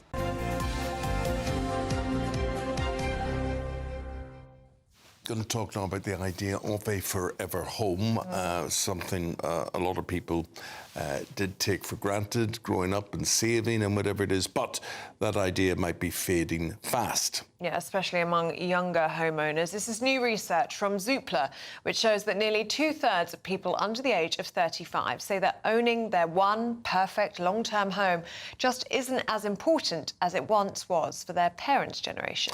Rising prices, flexible jobs, changing lifestyles, more people see property as a stepping stone, not a destination. So this morning we're asking, is it impossible for young people to actually buy a home? Well, we're joined now by a political commentator with Young Voices UK, Noah Kugali, and the journalist and writer Emma Wolfe. Morning, you two. Good to see you. Noah, let's start with you. As a young person, do you think this is the end of the forever home dream? Unless we have like huge change in the planning system and actually start building some homes properly, unfortunately, it looks like it will be. We've got the worst housing affordability crisis for 150 years. We've got a shortfall of, 4 million homes. We need to do something pretty significant when it comes to the planning and house building sector. Or for young people, owning their own home just will cease to be, even a slither of a dream and just become something that we don't even think about. Emma, I wish he wasn't speaking the truth, but he is. He is. That's the way it is. And politicians just, typical. They just don't seem to know what to do about these things. They've no idea about building, about creating wealth, about creating homes for people, about the real world. Look, I think it's an individual choice. I know, of course, property prices are steep, especially in places like London. Property prices are extremely steep. But if you start working and you start saving at the age of 16 or 18 or 21, if you go to university, in your 20s, it is absolutely possible to get on the housing ladder. It is possible. What I see around me is a lot of consumerism, a lot of taking Ubers, getting Deliveroos, getting takeaway coffees, getting the latest phone, not that much working and not that much saving, Eamonn. And it is difficult, but there are schemes, sort of part ownership, part rental, that kind of thing. It is possible to do it. It may not be your forever home.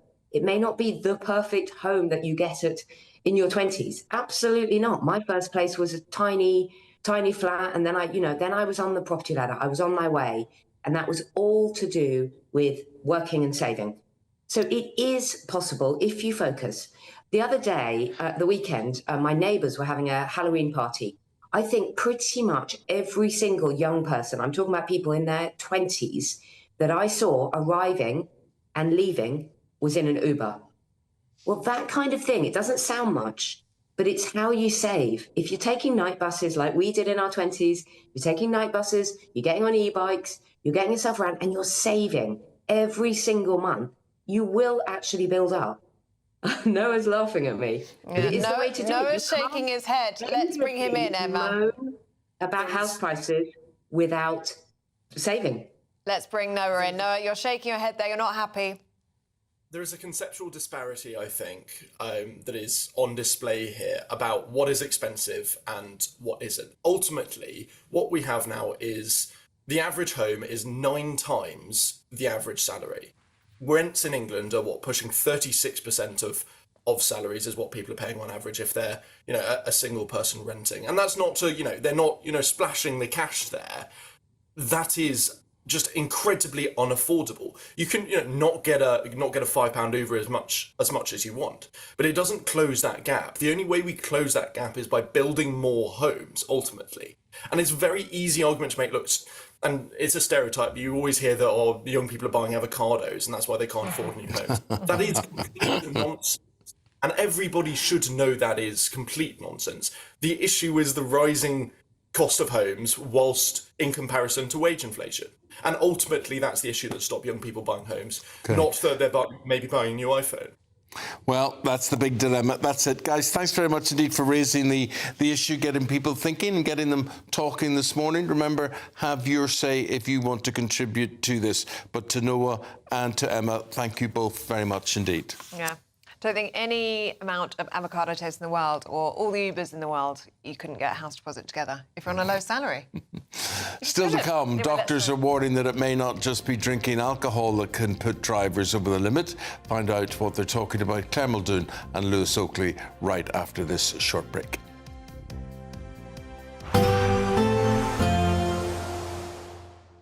Can't wait to get in that sea. Lovely and warm. Just like the feeling of having great travel insurance. All Clear Travel Insurance sponsors GB News Travel Destinations Forecast.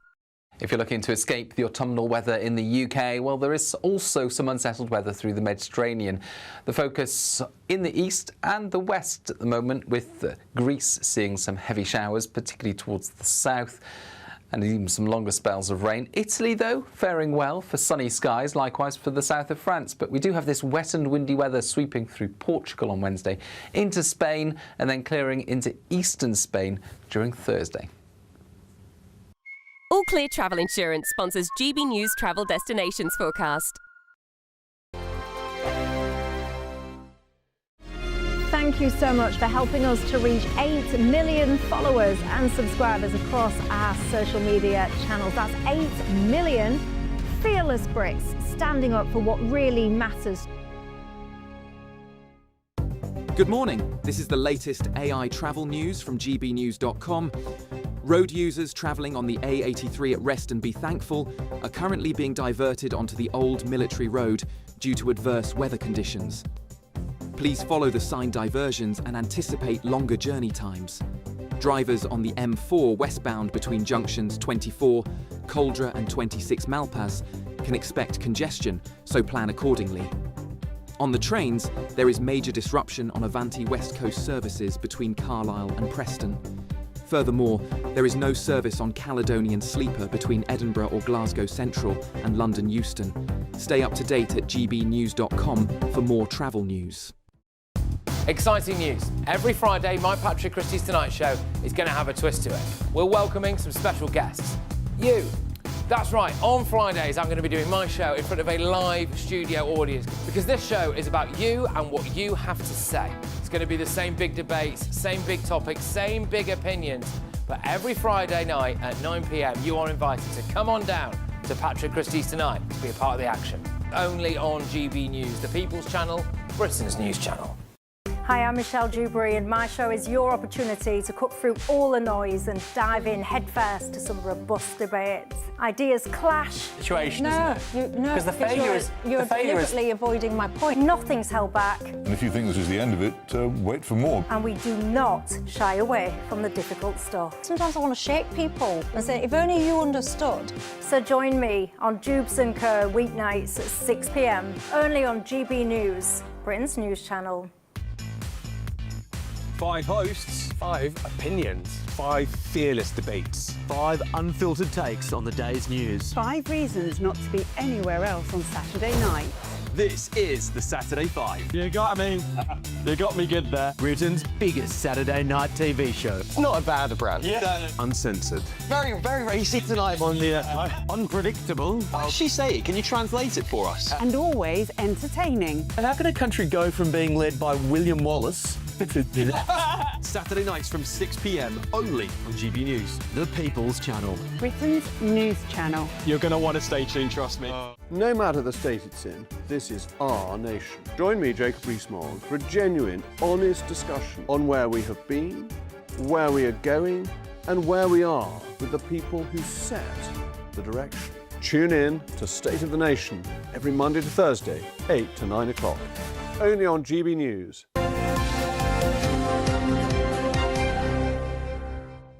Welcome back. We're going through the papers in the company of Claire Muldoon and Lewis Oakley. Morning. Good morning. Well, now, Claire, you're looking fit and well. Thank you. You're looking great. It may not have been the case. You've had a couple of weeks stay in hospital, a heart procedure, an ongoing heart procedure. You had one 10 years ago as well.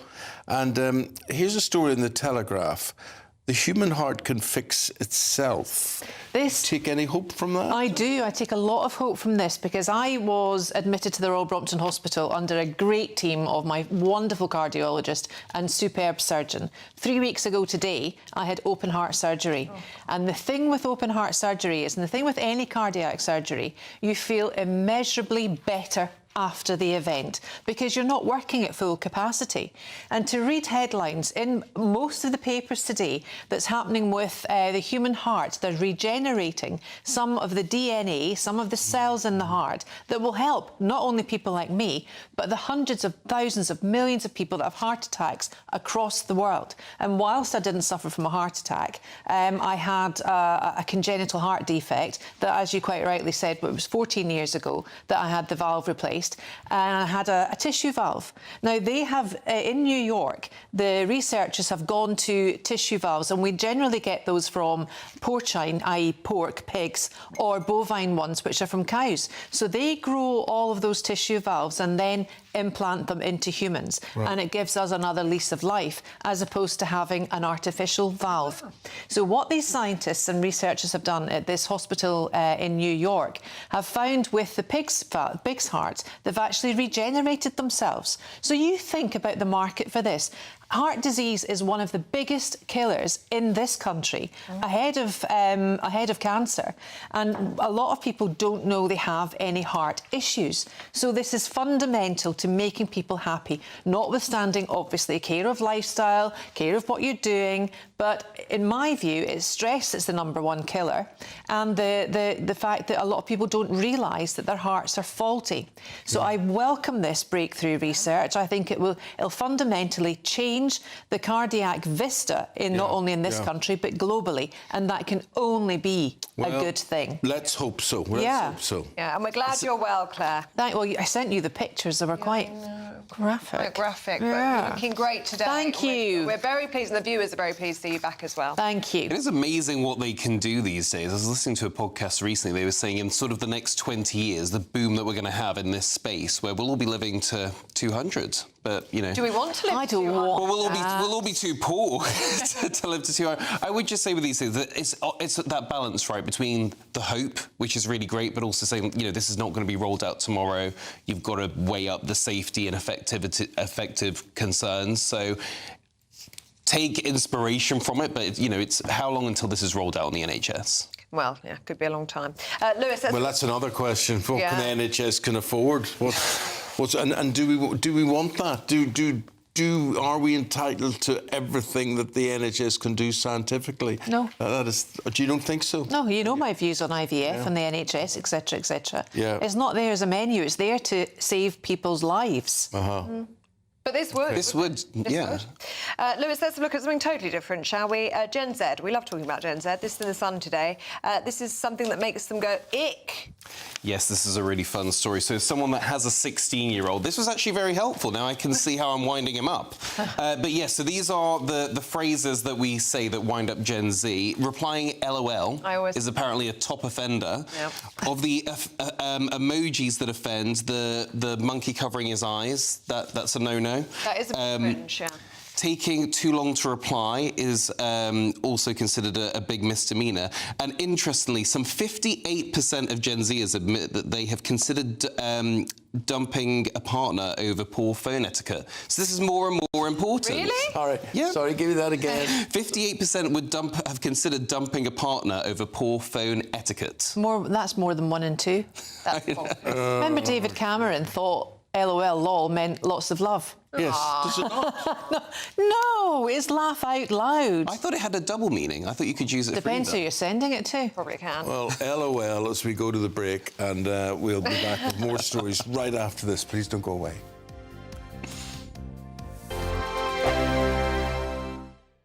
Britain was once the envy of the world. But look around. A nation that no longer knows what it is or where it's going. A country that's broken. How do we fix Britain? How do we bring it back? Friday night with Matt Goodwin at 8 p.m. only on GB News. Good afternoon, Britain. Weekdays from midday. dancing professional and entrepreneur, AJ Pritchard. AJ, good to see you again. Good to see you. Last saw you when you looked exactly the same as you did now a few years ago. But are you shocked by this news? I think they're iconic, aren't they, Tess and Claude? But I think, like, people kind of worry, like, is this the magic of the show that's missing? But I think the magic of Strictly is the pros, the crew, the hair, the makeup, everything that it is. But I think my one worry is making sure that when you're going to, like, replace somebody like Tess and Claude, it needs to be somebody that is quirky, original. Like, let's take, like, French and Saunders. Like, you're thinking of yourselves now, aren't you? It's that thing, because they are so well-placed to bounce off each other. And I think that's what their role is. Like, they do it so perfectly. That is the scary part. How do you replace such an iconic double act, a duo? And they've been at the core of the show for such a long time, starting off in different positions, but both there for 20-odd years. I mean, it's just an extraordinary...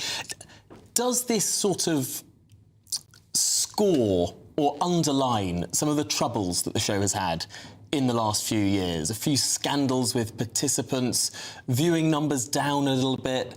Have we passed peak Strictly? I don't think so. I think the one thing with a show like Strictly is you're going to have different viewings over each year. You're going to see that kind of... Maybe you could say it's slightly plateaued at the moment, but I do feel like with the right cast, the right celebrities coming in, the right pros, like, it is so addictive. And when you suddenly sit down to watch it for, like, half an hour, you're like, OK, I'm attached to this journey now. I want to see how this is going to progress. I think that's the secret to these shows, really casting that celebrities and the pros themselves to really make it like, oh, I'm attached to that person now. I'm invested. I have to. My dinner plans have changed now because I need to watch Strictly tonight. GB News, the People's Channel. No matter the state it's in, this is our nation. Join me, Jacob Rees-Mogg, for a genuine, honest discussion on where we have been, where we are going, and where we are with the people who set the direction. Tune in to State of the Nation every Monday to Thursday, 8 to 9 o'clock. Only on GB News. Britain deserves a newsroom that puts the facts and your voice first. Well, and that's what you get on GB News. Lively debates, lively conversation. And we're not afraid to hold power to account. And each other. So join me, Andrew Pierce. And me, Miriam Cates, for Britain's Newsroom, weekdays from 9:30 on GB News.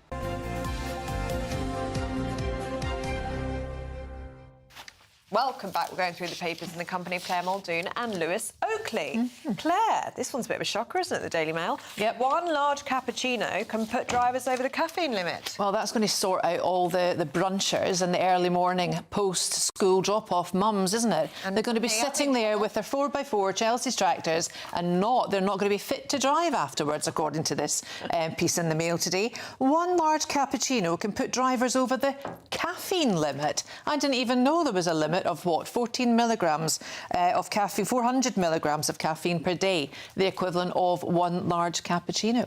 I don't think having oat milk would help. I don't think having any milk apart from normal milk or having it black would help. But why? How on earth is this happening now? Surely the doctors and police and drivers should be focusing on the morning after a heavy night before and the use of drugs now that a lot of people are being stopped on as well. And not worry about a cappuccino. I don't think we should be worrying about caffeine. You goo goo gaga and you see things differently and your reactions are differently, you've got to take it seriously. Well, I think there might be more in the mix than having a cappuccino, to be honest with you, if you're sitting at traffic lights and someone's, you know, going off in one. Do you take cappuccinos? No, I just drink black coffee, but copious amounts. Yeah. Maybe 5 cups in the morning. I'm not worried. I'd definitely be over the caffeine. Well, I don't think there's... But I think, you know how cars, we never used to have any cup holders? Oh, yeah. You have every car now has got a cup holder in it. It's feeding into the narrative and the drive-through coffee machine. It's just ridiculous. Yeah. I don't know how people have got the money for it. Maybe Reeves should start taxing coffee. Now, look, I mean, expensive enough. Seagulls, we've got a story in the papers today that seagulls, Lewis, have evolved into thieves. They've become really expert at nicking chips and things like that. They have. So their wing shape helps them excel at slow controlled flights and getting away really fast. And they also have a 320-degree vision to spot food sources from 50 metres away, which is interesting. But we have a river. I mean, I don't know why they call them seagulls, because they're inland now. I mean, we live sort of by the Thames. Yeah. So we'll take the kids down to go and feed the ducks and the swans and things. And it's like an extreme extreme sports because sometimes they'll go to throw something at the swan and the seagull just comes in and grabs it almost straight from their mouth. So, I mean, they're not my favourite, to be honest. Would you be in favour of culling them? Oh, you can't suggest that. I don't know. I mean, they're a nuisance, but could I sign off on who's going to go around culling them? Is that going to be taxpayers' money spent on that? The other day, and it was closed because they were culling the deer in the park. All those nice wee furry deers and the ones with horns and whatever. Ahead of Christmas? No, they were taking them away for Christmas. No, don't say that. You can't say that. Well, see, there you go again. Why can't I not say that? Because it's not right. Park, that's not right. But that's what they do. But surely they'd be in demand this time of year with Christmas coming up. I'm going to say something. It's almost then they call them in January. I'm going to say something really, really, really unwoke. And actually, when I read that headline, I did say to one of the producers there, I went, oh, is that female seagulls that are getting worse? Are they getting more temperamental than the males? She went, no, they're all the same. They're all the same. same. So there we are. Oh, no. Well, apparently their wing shape, their vision, and even the size of their brains makes them weapons. I agree with that. They are brains. I think we need to hone in on their eyesight, actually, and it would really help us. Eyes. Yeah. 320-degree eyes, did you say? 320-degree, yeah. From 50 metres? Yes. Gosh. Maybe and there was someone quoted in the paper, I mean, I don't know whether this was a joke, but she said, if you turn and face them and point at them, then they're not doing a stealth attack anymore, and that should deter them. Oh, really? I mean, I'm not going to risk my finger to try. I feel sorry for the businesses because down at Southend, there's actually all the ice cream shops and the fish and chip shops at the front there just say, we can't give you a refund now if seagulls are stealing your food. Because obviously the amount of people coming back to the businesses and saying, oh, I want another portion of chips that's been nicked. Now, Lewis, let's talk about head teachers going on strike. What is this? The Mirror's reporting this one. What is this all about? Head teachers? Yeah, so the Head Teachers Union is going to consult the members on industrial action after they lost a High Court bid to stop Ofsted grading schools through report cards. So this was something where, if you remember, there was Ruth Perry in 2023 sadly took her own life after an Ofsted judgment. So obviously they're looking at... says school is good or bad or whatever. You have to have more than one word. Yeah. Yeah, so that's what and that's what they have the issue with. So it's a really tricky one. I don't envy the pressure on head teachers, but also at the same time, if we're judging children and we're grading them, then the school should absolutely be judged and graded as well. Yeah, it's quite ironic. Yeah, surely we can't have that. Do you think we worry too much about grading schools? I mean, I think the whole experience of going to school and soaking up a lifestyle and atmosphere, the sporting aspect, the drama, whatever, is less important. I completely disagree. I think it's so important. No, I agree with what you're saying, and that is wrong. It's become that way.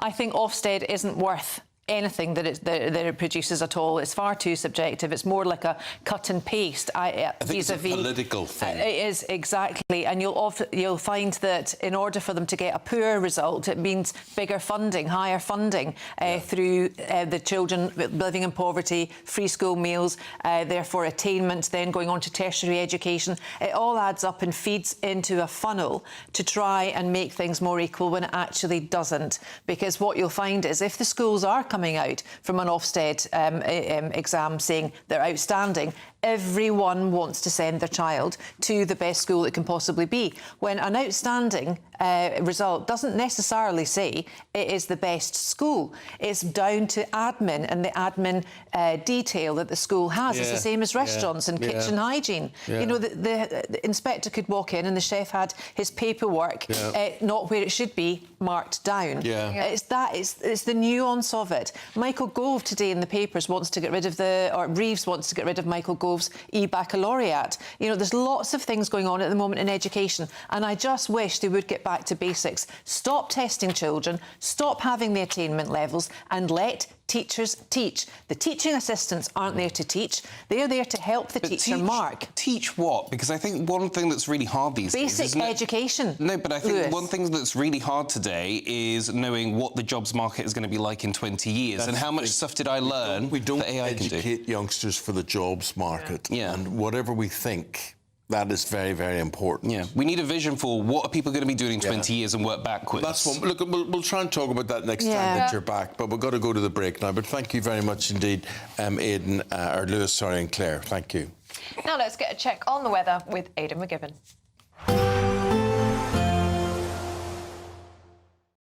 Today, clouds overhead. Total zen within. Boxed Solar sponsors the weather on GB News. Hi there and welcome to the latest update from the Met Office for GB News.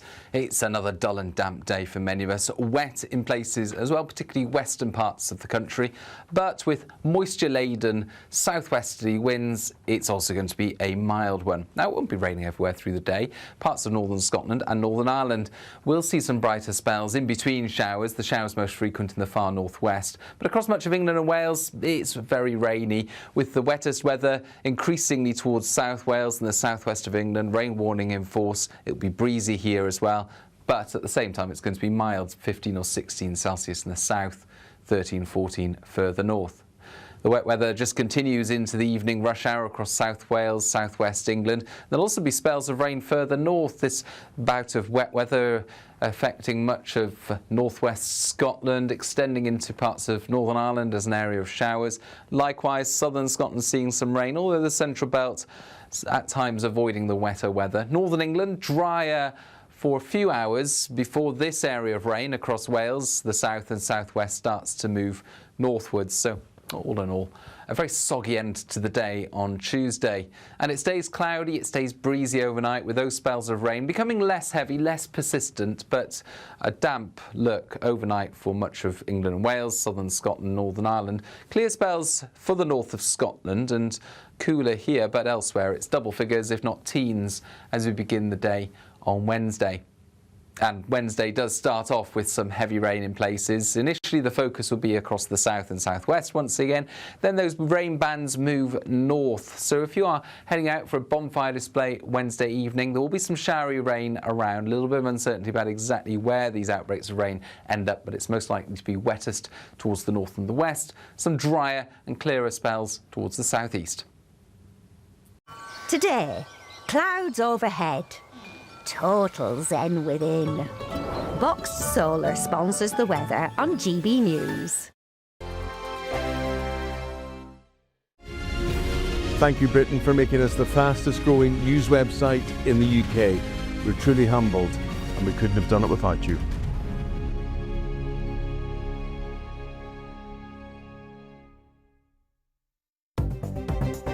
Good morning. This is the latest AI travel news from gbnews.com. Motorists on the M77 northbound at Junction 1 face delays due to a blocked lane. Travellers eastbound on the M4 between junctions 28, Tredegar Park and 23A Mega should brace for congestion. The M1 northbound in Milton Keynes between junctions 14 and 15 is delayed as 2 lanes are closed after a collision. All lanes are closed on the A36 northbound at the junctions with the A3090 and A27. On the trains, Avanti West Coast reports major disruptions between Carlisle and Preston, and the Caledonian Sleeper has no service between Edinburgh, Glasgow Central and London Euston. For more travel news, go to gbnews.com. We could be delivering the perfect Christmas to you this year. There's £30,000 in tax-free cash to make 2026 the best year yet. A further £10,000 cash to spend on gifts for all the family. There's £1,000 to spend in your favourite supermarket. And a festively themed GB News goodie bag. And we'll get it all to you in time for the big day. For a chance to win, text WIN to 63225. One entry costs £2.50 plus one standard network rate message. Or text bonus to 63225. 5 entries cost £5 plus one standard network rate message. Go to gbnews.com/win. Entries start at £2.50. Call 0903 686 3232. Calls cost £2.50 plus your network access charge. Or post your name and number to GB17 PO Box 8690 Derby DE1 9TT. UK only. Entrance must be 18 or over. Lines close at 4 p.m. on the 28th of November. Please check the closing time if listening or watching on demand. Good luck. At GB News, we love to hear from you, our loyal community. So drop us a line at gbnews.com/yoursay. There you can talk to each other and also to the presenters live on air. gbnews.com/yoursay, because GB News is your channel, Britain's news channel. Join me, Nana Akweer, for an informative, interactive news programme with a difference. It's fun. No, he didn't say that, though. I'm so surprised. I think there's an element of truth to that. Join me from 3 p.m. every weekend, only on GB News, Britain's news channel. In the GB Newsroom, we bring you the news as it happens. With our team of dedicated journalists across the UK, we're ready to keep you up to date with what's happening every half an hour, every single day. Bulletins here on GB News, the People's Channel, Britain's news channel.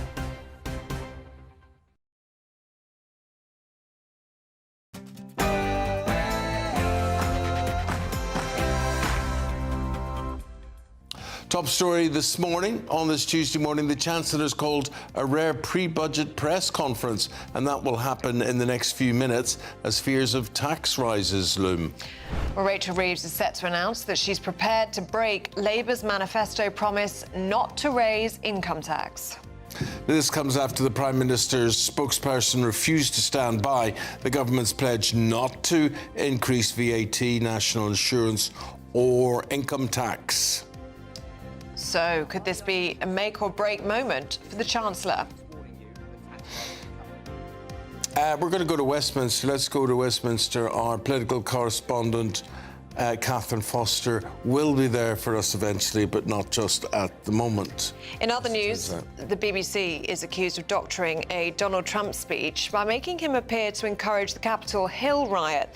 That's according to an internal whistleblowing memo.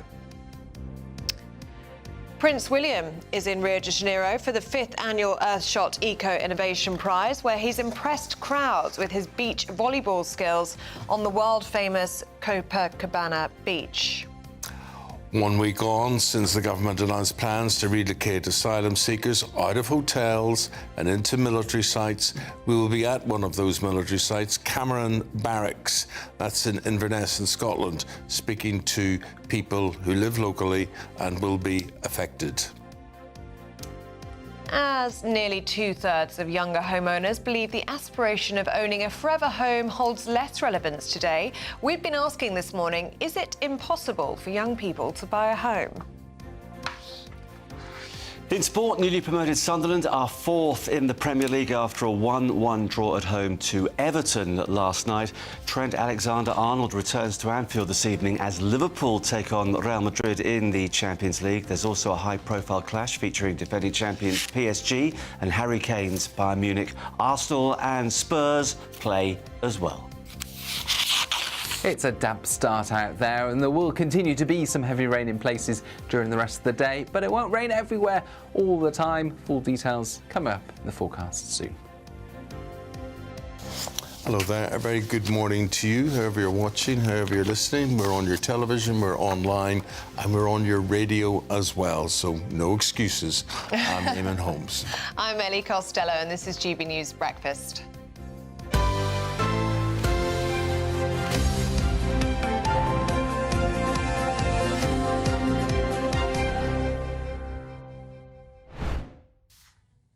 And we are waiting to hear from the Chancellor from number 9 Downing Street in the next 10 minutes or so. This is a very rare pre-budget speech in Downing Street ahead of expected tax rises on the 26th of November when Rachel Reeves is going to deliver her budget. Could I also mention, and thank you at this stage of the day, in making us Britain's most watched and listened to news channel, ahead of Sky, ahead of BBC News Channel as well, and that's for the 4th month in a row, thanks to you. So people just suddenly realised, this GB News is quite good. This is where we get all the news. This is where we should be. This is where the action is happening. So thank you very much indeed for joining us and making that so. Yeah, absolutely. We are nothing without you, and we don't take you for granted at all. We are so grateful and thankful that you choose to have us. We're not that grateful. We are, but you choose to have us in our... How much low can you go now? You're really sucking up to people. We'd be nothing without them, though, would we? Nothing. She's not charming, Eamonn. We're the People's Channel. We are appreciative, aren't we? Yeah, I think you have to be humble. I think you have to be appreciative, don't you? What's that song? Lord, it's hard to be humble. What's the next line? I mean, I knew the earlier one you came up with, but I'm drawing the line there, to be honest. No, but it's those of you that choose to have us on the TV, on the radio, on the smart speaker, in your homes, in your cars. It is a privilege, so thank you very, very much. And long may it continue. So 4 months now, We're doing well, aren't we? Yeah, doing very well. Keep getting better and better and bigger and better as well, so thank you.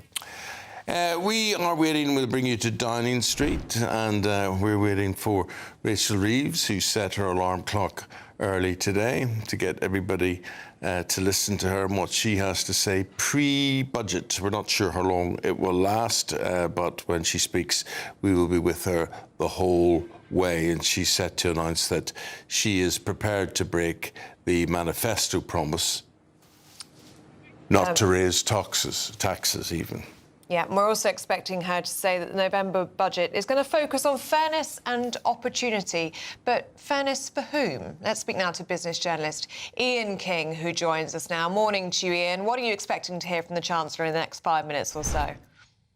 Well, I think, morning, Ellie. I think what we're expecting is a sort of continuation of the kind of pitch rolling that we've had played out through the media over recent weeks, which is essentially setting the scene and trying to get the public really to brace themselves for taxes. We don't know precisely how much fiscal consolidation in the jargon the Chancellor is going to have to undertake, but the chances are it's going to be between 20 and 30 billion pounds. And you either raise that from spending cuts or from tax increases. And we know from the rebellion by Labour backbenchers earlier this year that it's very, very difficult to push through, for example, benefit cuts, which would be a significant cost saving for the government. Let me ask you something. Why does she feel she has to fill that black hole? Why can't she just say, there is a big hole, there is a problem, it's going to restrict us in certain fronts, but business as usual, let's carry on? Well, mainly because she has made it an absolute point of principle, possibly the biggest one of all, that she has to stick to her fiscal rules, which is that they're going to eliminate the deficit by the end of this Parliament. And she feels she has to do that to retain the confidence of the markets. The UK's national debt or debt to GDP ratio is knocking on 100%. And when you get to that sort of level, you really are in the hands of the markets. I mean, I think she would be better off if she actually said that to all of us watching and listening. And she said, look, here's the situation. I don't want to raise taxes, but I'm going to have to do this. And this is why. I hope you'll bear with me and we'll get rid of this in a few years and everything will be hunky-dory. Why don't they just tell the truth? Well, looking at the extracts of the speech that have already been leaked out to the media this morning, she actually says something similar, because she's going to say her priorities are protecting the NHS, reducing the national debt and reducing the cost of living. Now, that second point, reducing the national debt, we've got to be very, very clear on this. No one is going to reduce the national debt. The national debt carries on rising so long as governments carry on borrowing. She's talking about reducing the national debt as a share of GDP, and that's really the aim. So it's a bit of a technicality, but it's an important one. Ian, what's she hoping to achieve by speaking to us now 3 weeks out before the budget? Is she just trying to soften us up before these expected tax rises, or is this not to spook the markets? No, as you say, I called it pitch rolling. You call it softening us up, and it's essentially the same thing. I mean, it is perfectly possible. There have been so many horror stories in the newspapers and on TV about potential income tax rises, and in particular, this notion that she might break the manifesto pledge and raise income taxes. I mean, there are sort of ways of still avoiding that, but ultimately, it comes down to that very, very difficult choice. If the fiscal consolidation she has to undertake is at the top end of that 20 to 30 billion scale that I just outlined, then probably the only way she's going to raise meaningful sums of money is by raising the basic rate of income tax. I mean, I think it's pretty much a given, for example, that she's going to extend the freeze-in thresholds at which people start paying the basic and high rate of income taxes. Extending that out for another 2 years to 2030 will raise something like £10 billion a year. So that's a big chunk of the consolidation in that one route alone. Why is it always through taxation? It's always. Why is she incapable of creating wealth? Well, I mean, that's the very obvious answer. Wealth creators took a big knock in the budget last year when she raised employees' national insurance contributions, and lowered the threshold at which they kicked in. That raised £25 billion. But unfortunately, the consequence of that has been that jobs have been lost, particularly in sectors such as retail and hospitality, the kind of places where you had a lot of people on the minimum wage. There was a big hike in the minimum wage. And again, all of that was a big cost to employers. And so you essentially, it would certainly help her if she hadn't done that, and it would have probably helped wealth creators. But, you know, we are where we are now. We are predicting that she's going to break this manifesto pledge. What do you make of that as a decision by her? Would that have been a difficult one to have come to? Well, it will have been. And we gather that both she and Sir Keir Starmer have been sort of talking to their backbenchers and trying to make it clear to them, look, this is what we have to do to keep the markets happy. Obviously, the shadow of the Liz Truss mini budget. We're going to cross over now to the Chancellor, Rachel Reeves, who's setting out her pre-budget speech. To deliver strong foundations for our economy. My budget, led by this government's values of fairness and opportunity, and focused entirely on the priorities of the British people, protecting our NHS, reducing our national debt, and improving the cost of living. There is a lot of speculation about the choices that I will make. I understand that. These are important choices that will shape the future of our country for years to come. I want people to understand the circumstances we are facing, the principles guiding my choices, and why I believe they will be the right choices for our country. We are a country with considerable economic strengths, an open trading economy, a global hub for cutting-edge industries, from AI to biotech, with world-leading universities and scientific institutions, and a talented and a committed workforce. But years of economic mismanagement has limited our country's potential, with long-term issues continually unchecked and potential unrealised. At the budget last year, I fixed the foundations, dealing with the aftermath of Liz Truss's disastrous mini-budget and the £22 billion black hole in the public finances left by the previous government. I put our public finances back on a firm footing, provided an urgent cash injection into our faltering public services, and began rebuilding our economy. But since that budget, the world has thrown even more challenges our way. The continual threat of tariffs has dragged on global confidence, deterring business investment and dampening growth. Inflation has been too slow to come down, as supply chains continue to be volatile, meaning the costs of everyday essentials remain too high. And the cost of government borrowing has increased around the world, a shift that Britain, with our high levels of debt left by the previous government, has been particularly exposed to. And in an uncertain world, we also face pressure to increase our defence spending, and it is right that we do that, protecting ourselves from hostile actors and supporting our allies. And there are other pressures on the public finances. The Prime Minister, the Secretary of Work and Pensions, and this whole government are committed to reforming our welfare state, so that it is not a system that counts the costs of failure, but one that invests in success and protects those who need it most. There is nothing progressive about refusing to reform a system that is leaving 1 in 8 young people out of education or employment. So we have begun the job of creating a system that protects people who cannot work and empowers those who can. And there are longer-term challenges too. That feeling, shared by millions of people across the country, that the economy isn't working as it should. Alongside the budget this month, the Office of Budget Responsibility, the UK's public finance watchdog, will set out the conclusions of their review of the supply side of the UK economy. I will not preempt those conclusions, but it is already clear that the productivity performance that we inherited from the last government is weaker than previously thought. A less productive economy is one that produces less output per hour worked. That has consequences for working people, for their jobs and for their wages. And it has consequences for the public finances too, in lower tax receipts. It's not a question of how hard people work. Poor productivity means that we're putting in more, but getting out less. It means too many businesses and workers don't have the tools that they need. Trains that run on time, broadband that's fast and reliable, access to new technologies, or proper training so people have the right skills for the job. For a long time, commentators have talked about Britain's productivity puzzle. But it's not a puzzle. The causes of our economic underperformance are well understood.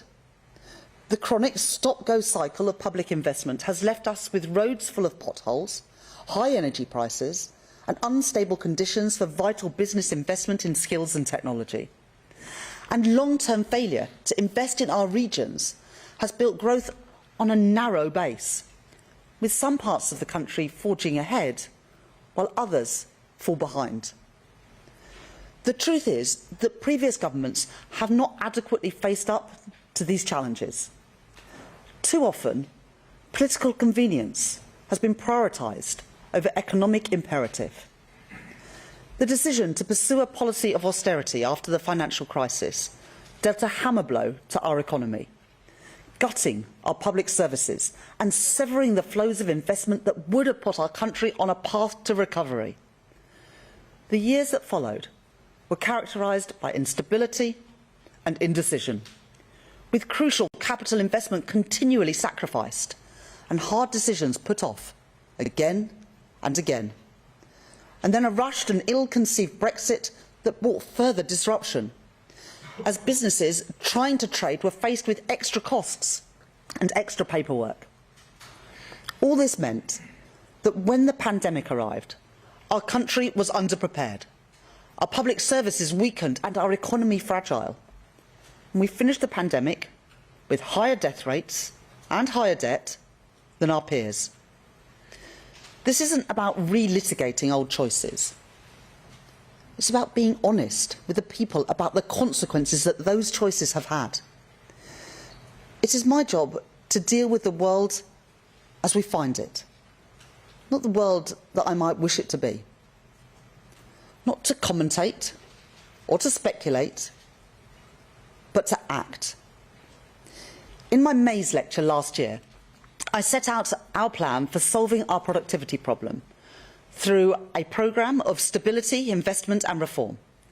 And when I became Chancellor, I began to put that plan into action, stabilising our public finances, making the tax and spending decisions to get debt down and to fund our public services sustainably, changing the fiscal rules to increase public investment by £120 billion over the course of this Parliament, and crowding in private investment too, for road and for rail, for housing and nuclear power, and reforming our economy, ripping up the planning rules so we can build housing and infrastructure right across the country, bringing the brightest and the best to our shores with a new visa regime, and signing trade deals with the EU, the US and India to help businesses export around the world. We've begun to see the results of those plans in falling interest rates and falling NHS waiting lists, in rising wages and rising investment. But I know that real progress takes time. Our growth was the fastest in the G7 in the first half of this year. I don't expect anyone to be satisfied with growth of 1%. I'm not, and I know that there is more to do. The first part of our planning reforms will add an additional £6.8 billion to the size of our economy in the next 5 years. But the next part, our planning bill, must complete its passage through Parliament before it can make a difference. Interest rates, which rose from 0.1% to 5.25% in the last Parliament, have now been cut 5 times. But at 4%, they are still a constraint on business borrowing and a burden on family finances. Inflation is already much lower than the double digits seen under the previous government. And the choices I make in this budget this month will be focused on getting inflation falling and creating the conditions for interest rate cuts to support economic growth and improve the cost of living. I understand the urge for easy answers. Politicians of recent years have become addicted to shelling out for short-term sticking plaster solutions rather than making long-term economic plans. They were irresponsible then. And those who continue to push for easy answers are irresponsible now. The UK's national debt now stands at £2.6 trillion, equivalent to 94% of GDP. Before the mini-budget, our borrowing costs were in the middle of the pack compared to other advanced economies. But now we have the highest borrowing costs of any G7 country. Today, 1 in every £10 of taxpayers' money is spent on debt interest. Not paying that debt down, but just paying the interest to our creditors. At the budget last year, I changed the fiscal rules to strike a careful balance, to invest more in capital alongside a credible plan to grow our economy and bring debt down within this Parliament. That was the right decision to break the cycle of low productivity and low growth. But that additional investment can only be delivered because markets know my commitment to the fiscal rules is ironclad. Some people say that we should just sidestep those rules, that we can borrow more without consequence by simply reclassifying areas like defence or education. But no accounting trick can change the basic fact that government debt is sold on financial markets. There are limits on the price that banks, hedge funds and pension funds are willing to pay for our debt. And we are competing constantly with other countries also selling debt. The more that we try to sell, the more it will cost us. It is important that everyone, the public and politicians, understand that reality. The less we spend on debt interest, the more we can spend on the priorities of working people. Our NHS, our schools, our national security. The public service is essential to both a decent society and a strong economy. At the budget last year, I provided our public services with a vital cash injection, and I am proud of that choice. Proud that it is a Labour government that is providing record investment in our NHS, getting waiting lists down by over 200,000 since the election. Proud that it is a Labour government that is investing in our children through the rollout of free breakfast clubs and free school meals. And proud that it is a Labour government that is funding our armed forces and remains resolute in our NATO commitments. The alternative is to row back on those investments, to return to the cycle of austerity and decline, which is what got us here in the first place, passing the cost of government failure onto communities and families, stifling our economic growth and weakening Britain's foundations in an unstable world. I will not repeat those mistakes. But if we want strong public services in the decades to come, then we must recognise that productivity and efficiency are not only a challenge for business, they are a challenge for the public sector too. At the spending review, I announced £14 billion of efficiencies per year to be delivered by 2029. Cutting government spend on consultancies, getting rid of bureaucratic quangos and regulators, and driving efficiency through AI and digital technologies. But I know that there is more to do. In the budget and beyond, I will continue to drive for more productive and more efficient public services right across government, making savings and rooting out waste wherever I find it. Now, my opponents will tell you that they could do more. Reform, who promise savings from our public services, and yet, in Kent County Council and councils they run across Britain, apparently they can't find a single penny, and instead going to increase council tax for more than 2 million people. Or the Conservatives, who promised £47 billion of cuts, when during 14 years in power they oversaw rising welfare costs and a growing civil service. What were they doing for 14 years? let us be clear. There is no way that cuts on that scale, equivalent to cutting our entire armed forces or cutting every single police officer in the country twice over, could be delivered without devastating consequences for our public services. Austerity, reckless borrowing, made-up numbers. They are the problems, not the solutions. They are the mistakes of the past which would only take us backwards. I will not repeat them. When I was appointed Chancellor, people put their faith in me to take our country forward. Not to be swayed by political convenience. Not to always do what is popular, but to do what is right. At the budget, I will continue to deliver on the priorities of the British people. Cutting NHS waiting lists, cutting the national debt, and cutting the cost of living. And in the context of the long-term challenges on our productivity and heightened global uncertainty, any Chancellor of any party would be standing here today facing the choices that I face. The difference is in the priorities and the values that will guide those choices. Mine will be a budget for growth, with fairness at its heart, and a budget that supports businesses to create jobs and to innovate. As I take my decisions on both tax and spend, I will do what is necessary to protect families from high inflation and interest rates, to protect our public services from a return to austerity, and to ensure that the economy that we hand down to future generations is secure, with debt under control. If we are to build the future of Britain together, we will all have to contribute to that effort. Each of us must do our bit for the security of our country and the brightness of its future. There is a reward for getting these decisions right. To build more resilient public finances with the headroom to withstand global turbulence. Giving business the confidence to invest and leaving government freer to act when the situation calls for it. To continue to invest in our infrastructure and our industry to build a stronger economy. And to get the cost of borrowing down, spending less on debt interest and more on schools and on our health service.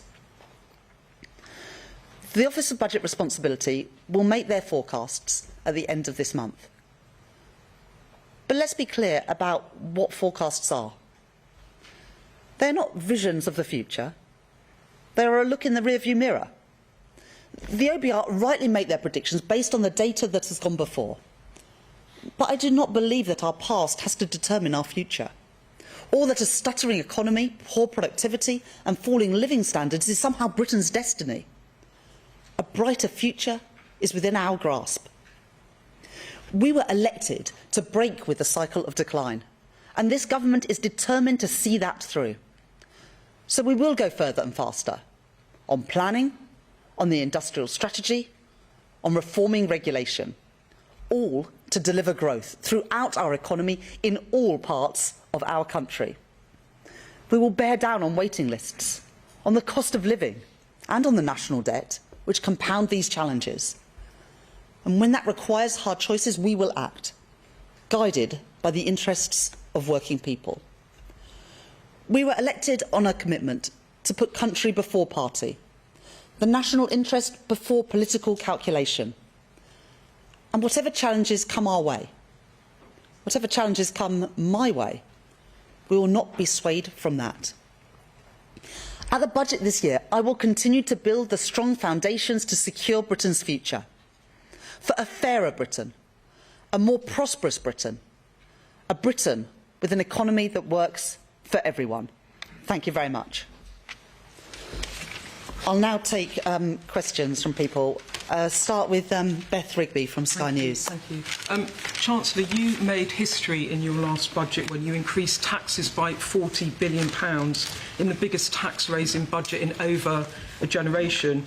You said at the time it was a once-in-a-parliament tax-raising budget, and you told me explicitly Labour would stick to our manifesto commitment not to increase taxes that working people pay.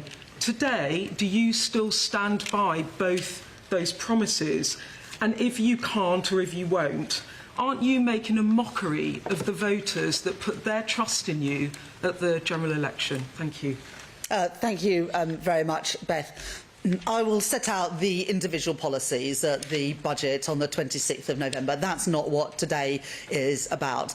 Today is about setting the context for that budget. And your viewers can see the challenges that we face, but the challenges that are on a global nature. And they can also see the challenges in the long-term performance of our economy. And the Office of Budget Responsibility will set all that out. They've done the review of the supply side of the economy. That looks at the past, but they use the past to predict the future. And as Chancellor, I have to face the world as it is, not the world that I want it to be. And when challenges come our way, the only question is how to respond to them, not whether to respond or not. And as I respond at the budget on the 26th of November, my focus will be on getting NHS waiting lists down, getting the cost of living down, and also getting the national debt down. Robert Peston from ITV News. Chancellor, good to see you. You've just made the case, in effect, for raising taxes by tens of billions of pounds. The HMRC stats don't lie. If you do that, you will have to put up taxes for millions of people, including those you call working people, won't you? Well, today is not about individual choices. They will be set out in the usual way in the budget. But what I want people to understand as we go into that budget is the circumstances which we face, and that is circumstances of great opportunities for our country, for the reasons that I set out, but also big challenges. And as Chancellor, I could do what previous governments have done, which is to sweep those challenges under the carpet, to cut capital spending to make the numbers add up. But then we'd be back here in a year or in 5 years' time with productivity still on its knees, growth underperforming compared with our peers, and the national debt continued to rise. So I'm being honest with people that at the election I said that we would put the national interest first. People can see that things are changing, that the global circumstances are challenging, and I hope they will see at the budget on the 26th of November that the focus on getting the debt down, getting NHS waiting lists down, and getting the cost of living down, which continues to be people's #1 concern, are the priorities that I will be focusing on. Neil MacDonald from Channel 4 News. Hello, Chancellor. Concerns about the OBR's assessment of productivity have been around for years and years and years. You must surely have known this problem was lurking out there. Does that mean that you should have been clearer with people at the time of the election that you might have to put up taxes to deal with that problem? Well, we did increase taxes last year at the budget to fill the £22 billion black hole in the public finances. Chancellor, of course, has to use the independent forecasts of the Office of Budget Responsibility, and we used those last year at the budget, at the spring statement, and at the spending review. But of course, it is their right to change those forecasts. But the most important thing is that we use those forecasts to underpin a budget or a spending review. And in fact, when a Chancellor decides not to do that, you go the way that Liz Truss and Kwasi Kwarteng did, where they wouldn't even allow the OBR to do a forecast. I have respect for independent economic institutions, whether that is an independent Bank of England or an independent Office of Budget Responsibility, and that's why I use their forecasts in the way that we should.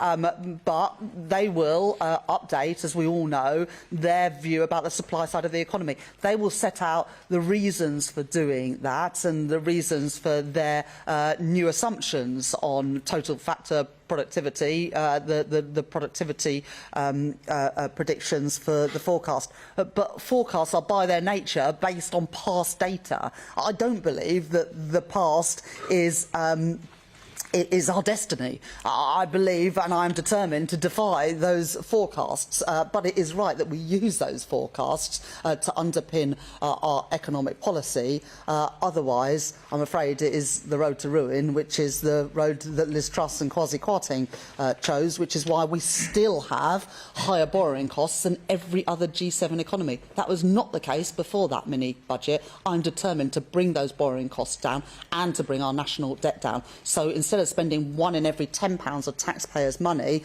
on servicing our national debt, we can put that money to good use in our public services. Chris Mason from BBC News. Thank you, Chancellor. Chris Mason, BBC News. I've got your manifesto here from last year, and on page 21 it says explicitly that Labour will not increase taxes on working people, which is why we will not increase national insurance, the basic hire or additional rates of income tax or VAT. What do you say to those who have listened to you this morning, and yes, they'll wait for your choices in a few weeks' time, but will say perhaps, crikey, it looks like the Chancellor's about to drive a coach and horses through either that promise or the promise from a year ago not to come back for more. And if I may, on last week's news, how did you manage to make such a mess of applying for a rental licence on your home, having championed the very policy yourself, and then managed to give one account to the Prime Minister, only to come back and have to give another one? Thank you. So I will set out the specific policy choices on the 26th of November, and that's the right thing to do. And we're going through that process and the iterative process with the OBR at the moment, with the forecast and different policy measures. What I want people to understand, and I think it is the right thing and the courteous thing to do, to explain those challenges, but also the principles that will guide me in confronting them. And that's what today's speech is about. You know, there would be a different route through this, as I said in a previous answer. I could say, as I said to Robert, and what previous chancellors did, was, OK, we've got these challenges coming our way. The easy thing to do would be to cut investment in housing, to cut investment in energy security, to cut investment in our transport infrastructure.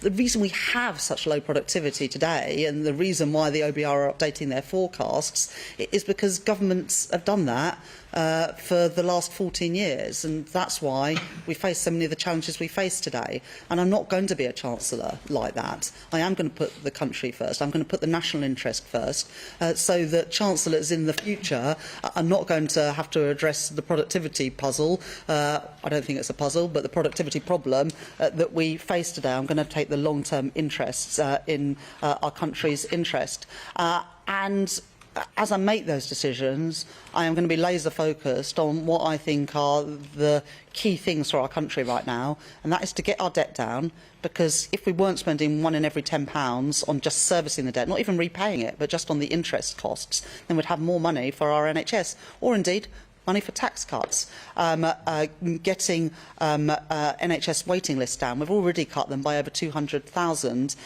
in the first year of this Labour government, but of course there's more to do. With the waiting list is still more than 7 million, and to get the cost of living down, because interest rates and inflation, of course, are putting pressure on family finances in the same way that taxes put pressure on family finances. So I've set out the circumstances that I'm confronting going into this budget, and also the principles, and then people will be able to judge whether they think I've made the right decisions. I will argue that they are the right decisions in our country's national interest. Of course, it's the role of others to scrutinise, but for other political parties, it's their responsibility to put forward an alternative. And an alternative not of fantasy economics, like what we're hearing at the moment from Reform and the Conservative, but serious plans, because that's what these times demand. Ben Riley-Smith from the Daily Telegraph. Oh, sorry. And on the issue of housing, there was an exchange of letters last week between myself and the Prime Minister, and the Prime Minister's ethics advisor has passed his judgment. I don't have anything more to say than that. Ben Riley-Smith from the Daily Telegraph. Thank you, Chancellor. It's pretty clear you're keeping open the possibility of breaking your manifesto. As you say, you want to do what's right but not what's popular.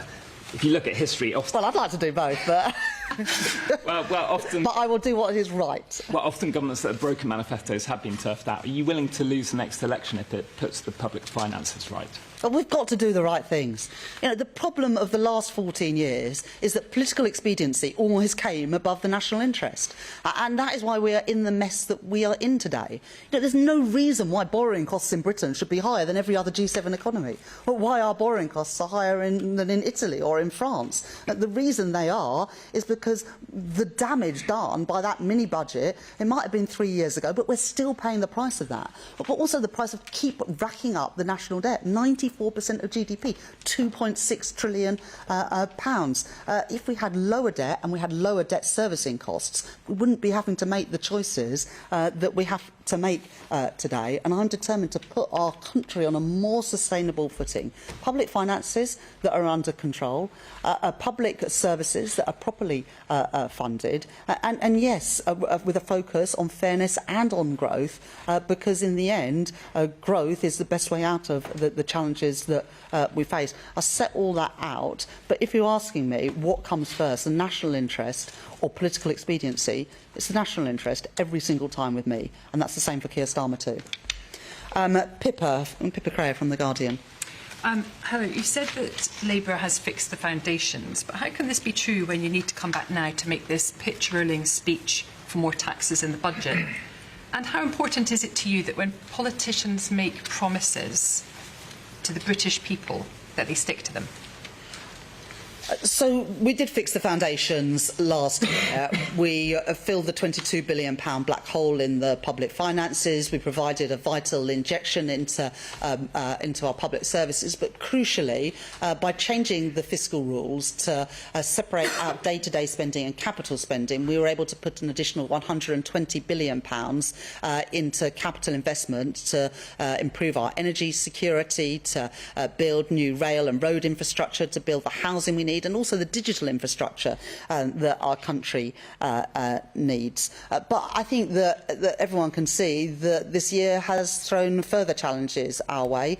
Britain is not unique in that respect. The impact of tariffs, of global uncertainty, weighs on countries around the world. And at the same time, the OBR are choosing this moment to update their forecasts on productivity. Now, I am determined to beat those forecasts, but you have to respond to the independent forecasts that are presented, not just your view of what the future will look like. As I said in the answer to the previous question, if you ignore those independent forecasts and sideline independent economic institutions, what we'll have is higher interest rates and higher inflation. Well, we've had that playbook before, and it was a disaster, and it's not one I'm going to repeat. Well, I think it is important that people are honest, and I think, as I said, everyone can see that this year has thrown many more challenges our way. It would be possible to cut capital spending, to change the fiscal rules, to make the numbers superficially add up. But I'm not convinced that would be the right thing for our country, and so I have to respond to the world as it is, rather than the world I might want to be. And I believe in the end that the public will respond better to doing the right thing than to just doing the expedient thing. Abigail Foster. How can you bring about hope to the young generation who can't get jobs, can't get houses, and are seriously worried about the upcoming budget? Yeah, well, I think it's a good challenge. On housing, we are determined in this Parliament to build 1.5 million new homes, with a good chunk of those social and affordable housing, because home ownership went backwards over the last few years, and I want more young people and more families to be able to get on the housing ladder and realise that dream of home ownership.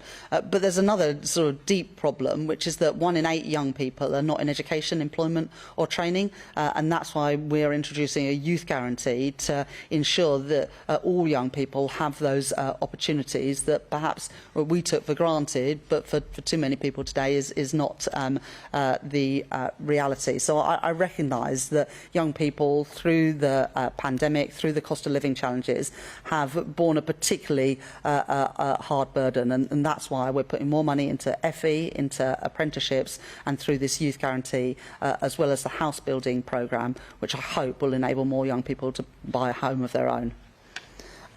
Cameron Smith. Morning. If taxes are to rise in the budget, how can you assure that this money will be well spent and that taxes may come back down if the economy recovers? Yeah, no, exactly. And we already, in the spending review, announced £14 billion of efficiencies in public services, cutting consultancies, reducing the number of quangos and regulators, reducing the size of the civil service, using technology much better in the delivery of public services, which, you know, to be honest, has been pretty woeful, what we inherited. So making those changes to ensure that we get value for money, and also things like appointing the COVID Corruption Commissioner to get money back from contracts that didn't deliver under the previous government and putting that money back into our frontline public services. And the point you make about you know, what we might be able to do in the future, the whole point of the decisions that I plan to make in the budget on the 26th of November is to make decisions in the future easier than the decisions that confront us today. By getting a grip of the national debt, for example, will open up opportunities either to put money into public services or to get taxes down in the future. The reason those opportunities don't present themselves now is that borrowing costs are too high and the national debt is too high. Those are issues that we inherited from the previous government, and they're ones that I plan to address in the budget later this month. Lewis Dennison from ITV Digital. Now then, Chancellor, there's, as you've mentioned a couple of times, there's 1 million young people out of work or education, and you want to cut the welfare bill. Nigel Farage has said anxiety shouldn't be an eligible condition for claiming benefits. Do you think anxiety should be an eligible condition for claiming benefits? Well, I think that it's in the end up to health practitioners to decide and to make those decisions. We do know that there are many young people who are struggling with mental health, particularly since the pandemic. And if we go back and remember the burden and the toll that the pandemic put on young people who, during what should be those years where they develop those friendships and those bonds and social skills, they were trapped in their home on Zoom. And I think that we should all recognise the huge toll that the pandemic put on them more than anyone else in society. But that's why I believe we need to give more opportunities to young people, and young people with mental health issues, including anxiety, are often much better served if they are in work and given the support to get back into work, rather than just being left on out of work and sickness benefits, which is a waste of their potential and not a good use of taxpayers' money. And that's why the youth guarantee is going to be really crucial for us to reduce that problem of 1 million young people not in education, employment or training. It is not acceptable that 1 in 8 young people are in that position today. And I'll be setting out more details. I already announced the youth guarantee at our Labour Party conference, and be setting out more details in the budget. I'll take a couple more questions. Ryan Saby. Chancellor, you've said the budget will be led by the people's priorities, one of which is improving the cost of living. Can you do anything to make a material difference, as families know that food prices go up, financial pressure on households, or will this just be tinkering around the edges? I think the two biggest things that weigh on people's mind when they think about the cost of living are food prices and energy prices. On food prices, we set out last year a review of our business rates system, and we'll be setting out more detail in the budget on that. But I was really clear in opposition, and have been through my time as Chancellor, that we need to reform the business rate system so it's fairer for high streets and smaller businesses, and ensuring that those who operate just online pay their fair share of taxes. The current business rate system was designed for a previous age, not for a digital age, and so we'll be reforming the business rate system to hopefully give a bit more comfort to small businesses and high street businesses as well. And then the other challenge that people face are high energy prices, and this goes back to a sort of structural issue as well, that we haven't haven't been building enough energy infrastructure in Britain, and when the Russia's invasion of Ukraine came along, we were too exposed to global markets and did not have gas storage facilities or produce enough homegrown energy, which is why we're putting efforts into that. But I do recognise that energy prices are still very high for people, and we want to ease that pressure on the cost of living. That's why I've set it as one of the 3 priorities for the budget: the cost of living, NHS waiting lists, and getting the national debt down. George Parker from the FT. Thank you, Chancellor. You talked a lot about protecting the interests of working people. What reassurances can you give to some of the people who employ working people, the foreign investors, entrepreneurs, the wealthy, in fact, that your budget won't make their life harder and lead to an even more sluggish growth rate when we've already got an anemic economic situation? Yes, let's not talk our economic performance down. The IMF at their annual meetings last month upgraded their forecasts for GDP growth in the UK this year. We were the fastest growing economy in the G7 in the first half of this year. And the IMF forecast that we will be the second fastest growing economy in the G7 for this year as a whole. The FTSE is at an all-time high, has outperformed other stock markets this year. Retail sales surprised on the upside in the most recent numbers, and investment is a little bit stronger as well. But I absolutely recognise that to improve living standards for working people, we also need to have more good jobs paying decent wages, and so we'll seek to get that balance right in the budget next month. But I absolutely recognise the point. Maybe just, a final question. Yeah, woman here in the front row. Hi, thanks, Chancellor. Kitty Donaldson from the iPaper. Is the problem here the Parliamentary Labour Party? Is it fair to put up income tax, as you probably will? So there, shall we? That's Rachel Reeves in an unusual pre-budget speech at number 9 Downing Street. We were hanging on there, hoping that she would take a question from Christopher Hope, who is on the front row there for GB News. He was on the list. We were told that she would come to him if they had time. Unfortunately, she's chosen not to do so. She's just taken the last question there. But there she was, setting out what is to come in 3 weeks' time in the budget. She says that this Labour government has been elected to break the cycle of decline. Labour started to rebuild the economy, but she refused to rule out tax rises. She was blaming global uncertainty, President Trump's tariffs, the pandemic. She was blaming everybody but herself, really, I suppose. And that's a view represented by many of you out there today. So none of you, yes, we'll go there shortly. We're going to be like the Chancellor here today. We must all do our bit, says Sheila, to fork out more and get Rachel off the hook. She's looking very nervous, says Karen.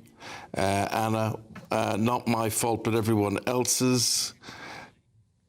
Yeah, she says she's proud of the choices that she's made in the previous budget. She also took aim at the Conservatives, saying that the economy that they inherited from the previous government was weaker than previously thought. So let's speak to the Conservatives now and get some reaction to that. We can speak to Shadow Secretary of State for Work and Pensions, Helen Whatley. Very good morning to you, Helen. Thank you for joining us. We've just been listening to the Chancellor there, who took aim at the previous Tory government, saying that they'd overseen years of economic mismanagement. What do you say to that?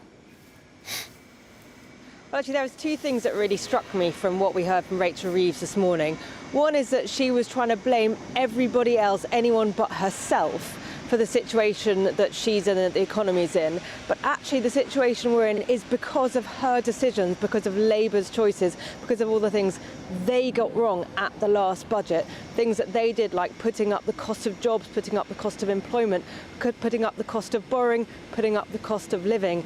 It's their fault, and Rachel Reeves should take responsibility for those choices that she made.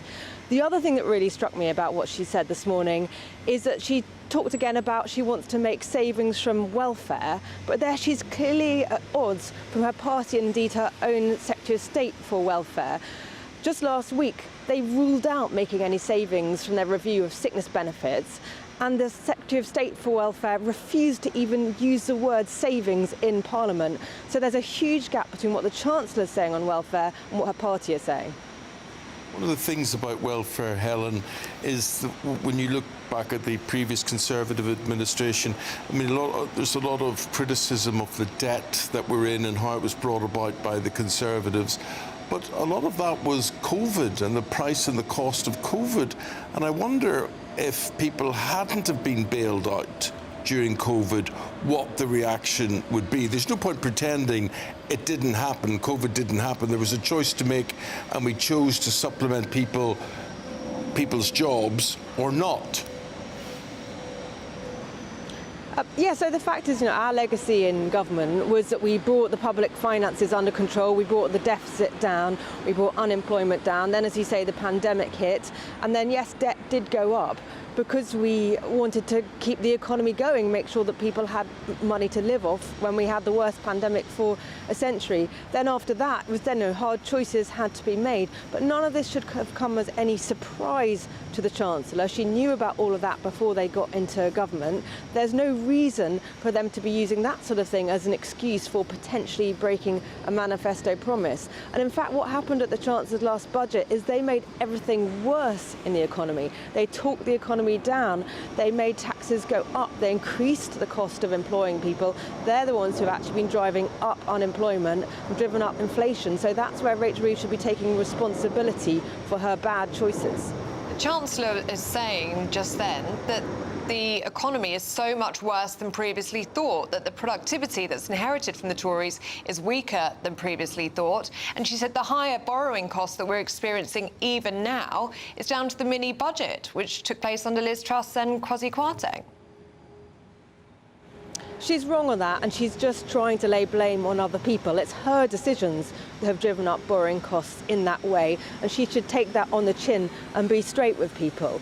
The other situation she's got is she simply cannot control public spending. In fact, potentially they're going to spend even more on that, and they can't control welfare spending. It's a huge contrast to the plans that we've been setting out, that Kemi Badenoch's been talking about, our 47 billion savings that we can see can be made from public spending, so that you can start reducing the deficit and reducing the tax burden. Very specifically in welfare, I've been saying that we should be making £23 billion worth of savings, including making savings from the sickness benefits that people are claiming for common mental health problems like anxiety, like ADHD, things that I've noticed Nigel Farage is picking up on. So we've been setting out our plans of what we would do differently. I say to Rachel Reeves, she should listen to us and do some of those things. Well, Helen, we have heard there from the Chancellor. We're going to hear from your leader of the Conservatives, Kemi Badenoch, later. She's got reform in her sights, has she not?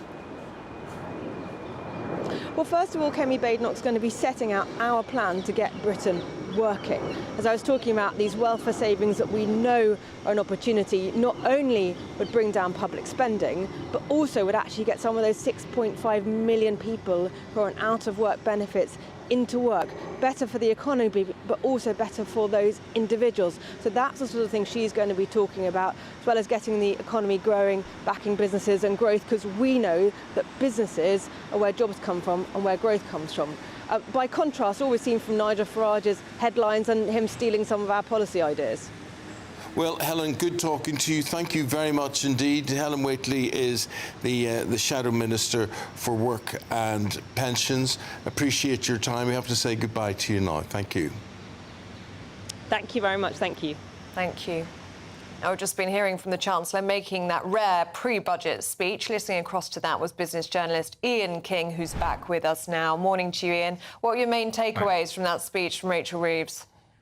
Well, I thought there were really three very important points in that. First of all, very, very obviously, she was getting everyone to brace themselves for income tax increases. She didn't quite say we're all in it together, the old George Osborne catchphrase, but she did say everyone has to make a contribution. So that was pretty significant. And particularly also the fact that she said she was going to put the national interest over political considerations. And that was a clear indication that there's a breach of manifesto commitments on the way. Eamonn, before the speech, we were talking. You actually said, "Why can't she be honest?" Yeah. Well, she had a go really at setting out why she's going to have to make these decisions, which you heard from Helen Whately there.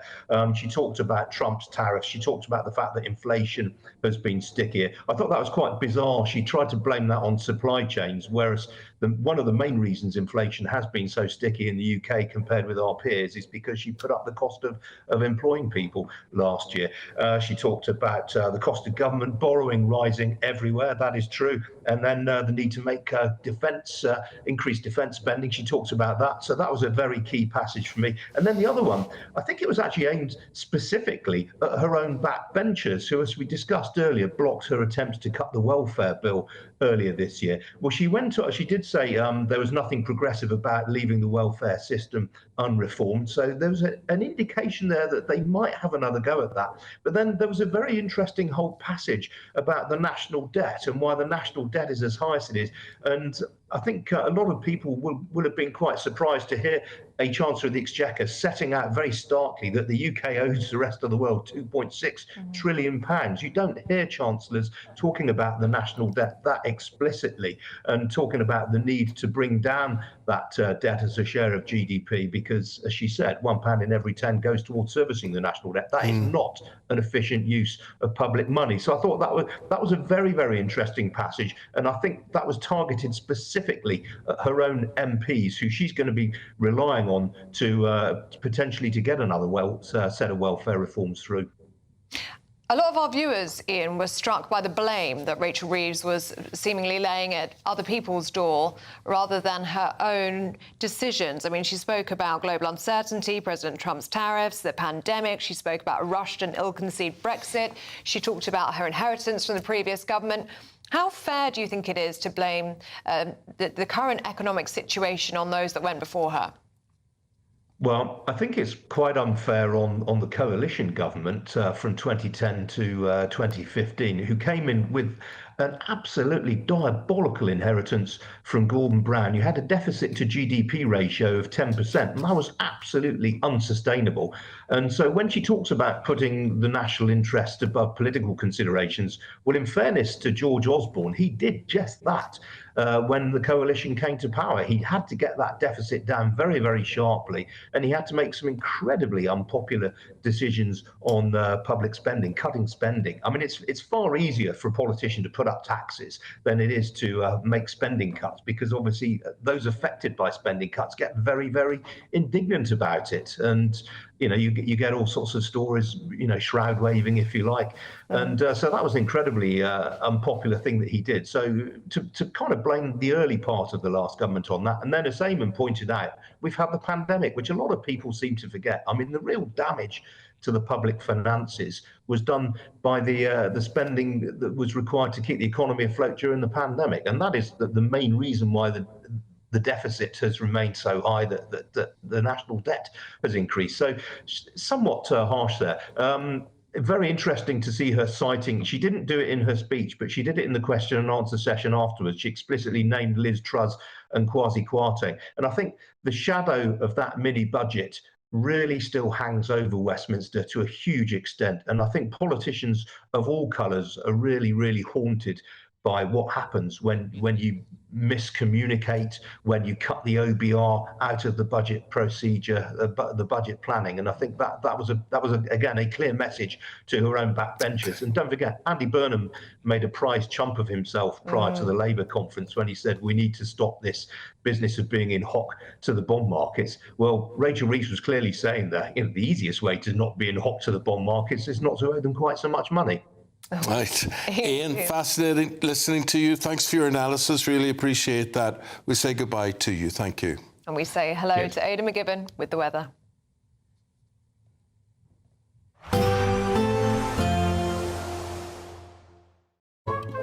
Today's outlook: cool, calm and completely horizontal. Boxed Aircon sponsors the weather on GB News. Hi there and welcome to the latest update from the Met Office for GB News. It's another dull and damp day for many of us, wet in places as well, particularly western parts of the country. But with moisture-laden southwesterly winds, it's also going to be a mild one. Now, it won't be raining everywhere through the day. Parts of northern Scotland and Northern Ireland will see some brighter spells in between showers, the showers most frequent in the far northwest. But across much of England and Wales, it's very rainy, with the wettest weather increasingly towards South Wales and the southwest of England, rain warning in force. It'll be breezy here as well, but at the same time it's going to be mild, 15 or 16 Celsius in the south, 13, 14 further north. The wet weather just continues into the evening rush hour across South Wales, southwest England. There'll also be spells of rain further north. This bout of wet weather affecting much of northwest Scotland, extending into parts of Northern Ireland as an area of showers. Likewise, southern Scotland seeing some rain, although the central belt at times avoiding the wetter weather. Northern England, drier for a few hours before this area of rain across Wales. The south and southwest starts to move northwards. So all in all, a very soggy end to the day on Tuesday. And it stays cloudy, it stays breezy overnight, with those spells of rain becoming less heavy, less persistent, but a damp look overnight for much of England and Wales, southern Scotland, Northern Ireland. Clear spells for the north of Scotland and cooler here, but elsewhere it's double figures, if not teens, as we begin the day on Wednesday. And Wednesday does start off with some heavy rain in places. Initially, the focus will be across the south and southwest once again. Then those rain bands move north. So if you are heading out for a bonfire display Wednesday evening, there will be some showery rain around. A little bit of uncertainty about exactly where these outbreaks of rain end up, but it's most likely to be wettest towards the north and the west. Some drier and clearer spells towards the southeast. Today's outlook: cool, calm and completely horizontal. Boxed Aircon sponsors the weather on GB News. Just want to thank you for your company this morning and to say to you, for the fourth consecutive month, we are Britain's #1 news channel, ahead of the BBC, ahead of Sky News and even everyone else in our wake. Thanks to you, so thank you very much indeed. Head of Policy at Reform UK, Zia Youssef. Good morning, Zia. Good morning. Hiya. Do you know, I was just looking at what Nigel Farage was saying yesterday and talking about tax and what you've got to do in terms of public spending and whatever. What difference is there now between you and what Labour preached? Because it sounded quite similar to me on the financial front, pleading poverty the way you have been.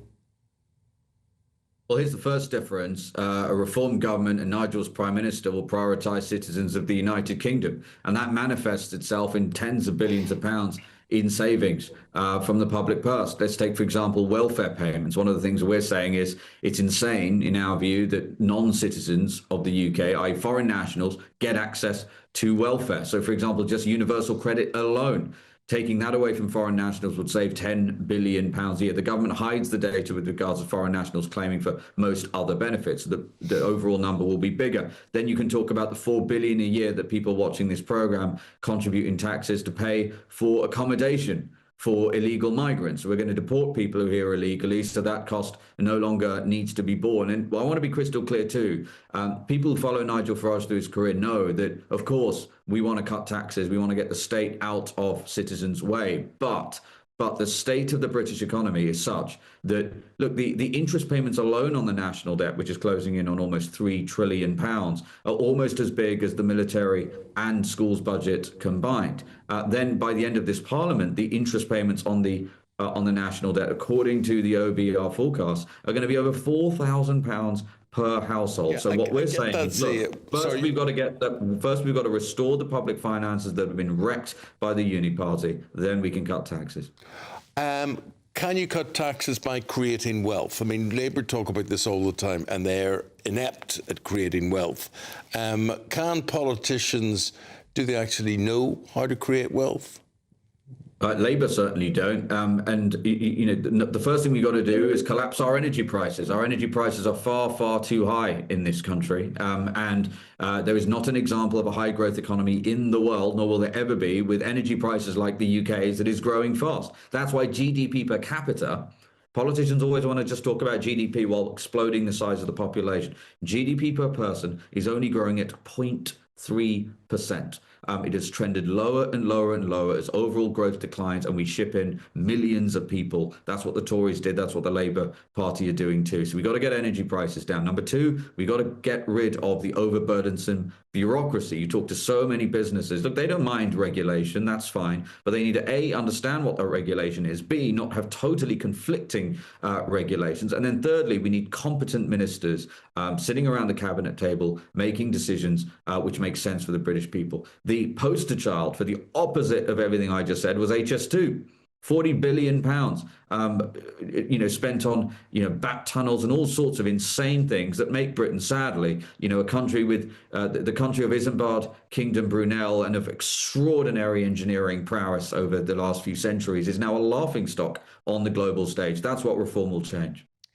So there's going to be plenty of people, plenty of Reform UK voters who are disappointed today and will be disappointed listening to Nigel Farage yesterday because they were hopeful for something different. They were hoping for competency from politicians, and they were hoping that with your contract with the people, that implies in itself that it cannot be broken. It's more than a manifesto, and already it's been broken. I mean, those tax cuts that were committed in the manifesto, in the contract with the people, have now become, well, just aspirations.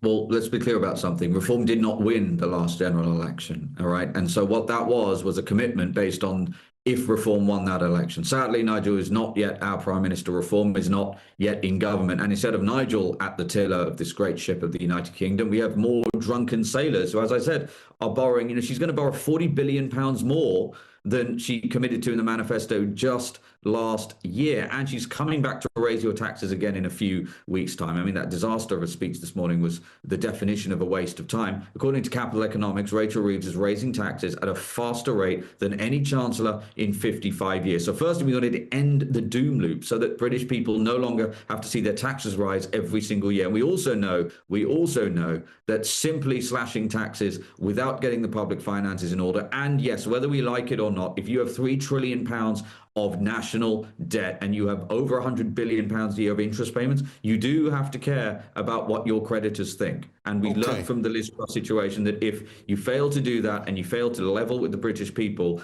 then disaster looms. People are still paying for that in their mortgage. So we will cut tax. Reform government will cut taxes. We will shrink the size of the state, but we'll do so in a responsible way. We've got to leave it there. Zia, that's what you think.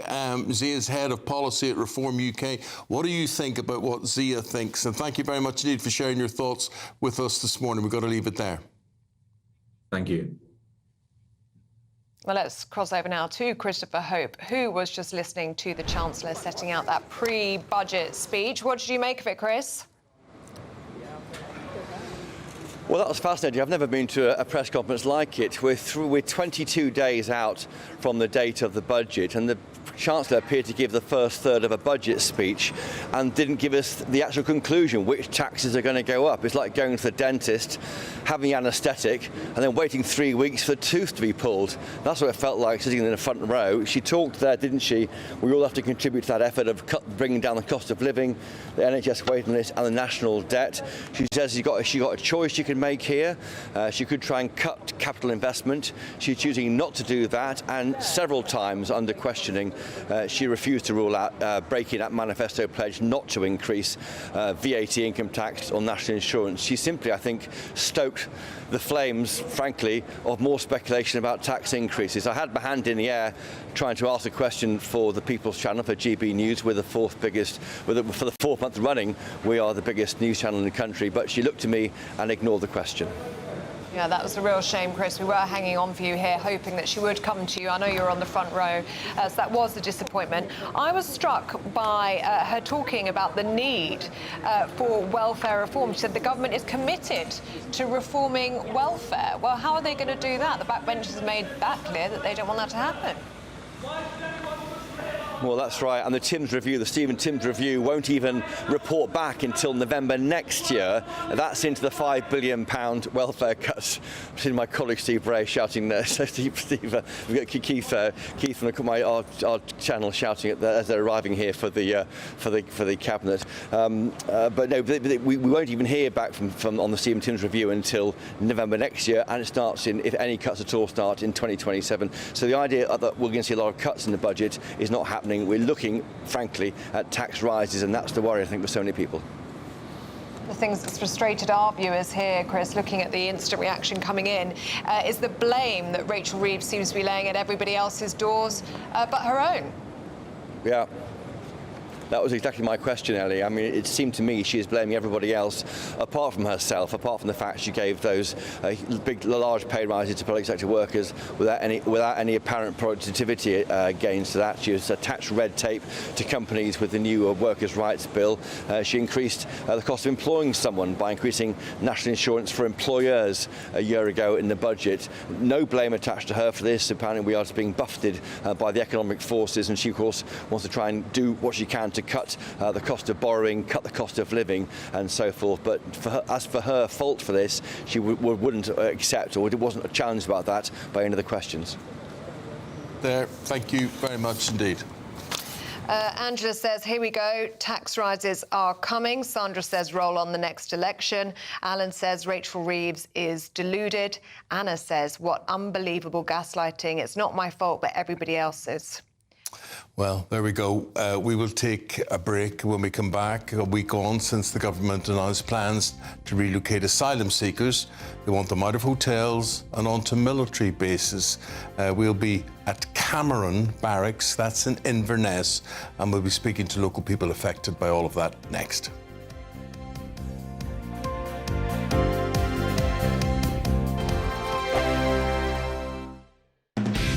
Decisions made in Washington aren't just shaping America, they're shaping Britain too. From migration to global security, from crime to health. Whatever happens in the White House today will be felt in your town or city tomorrow. That's why The Late Show is live from Washington, DC. Cutting through the politics to show you what it all means for Britain. The Late Show live every night at midnight. Only on GB News, Britain's news channel. Exciting news. Every Friday, my Patrick Christie's Tonight Show is going to have a twist to it. We're welcoming some special guests. You. That's right, on Fridays I'm going to be doing my show in front of a live studio audience because this show is about you and what you have to say. It's going to be the same big debates, same big topics, same big opinions. But every Friday night at 9 p.m, you are invited to come on down to Patrick Christie's Tonight to be a part of the action. Only on GB News, the People's Channel, Britain's news channel. Hi, I'm Michelle Dewberry, and my show is your opportunity to cut through all the noise and dive in headfirst to some robust debates. Ideas clash. Situation, no, isn't it? No, because the failure is you're deliberately avoiding my point. Nothing's held back. And if you think this is the end of it, wait for more. And we do not shy away from the difficult stuff. Sometimes I want to shake people and say, if only you understood. So join me on Jubes & Co. weeknights at 6 p.m, only on GB News, Britain's news channel. From the school run to the home run, watch a new show for all of Britain. He can say whatever he wants. A straight-talking show where all voices are heard. And, you know, when are we going to stop talking about smashing the gangs and actually do it? With the stories that matter from every part of our country. There's a bit of a crash landing there for your Chancellor. Bold, fearless and standing up for you. That's me, Martin Daubney, 3 p.m. till 6 p.m, weekdays, here only on GB News. The People's Channel, Britain's news channel. Britain was once the envy of the world. But look around. A nation that no longer knows what it is or where it's going. A country that's broken. How do we fix Britain? How do we bring it back? Friday night with Matt Goodwin at 8 p.m, only on GB News. No matter the state it's in, this is our nation. Join me, Jacob Rees-Mogg, for a genuine, honest discussion on where we have been, where we are going, and where we are with the people who set the direction. Tune in to State of the Nation every Monday to Thursday, 8 to 9 o'clock. Only on GB News. Britain deserves a newsroom that puts the facts and your voice first. Well, and that's what you get on GB News. Lively debates, lively conversation, And we're not afraid to hold power to account. and each other. So join me, Andrew Pearce, And me, Miriam Gates, for Britain's Newsroom, weekdays from 9:30 on GB News.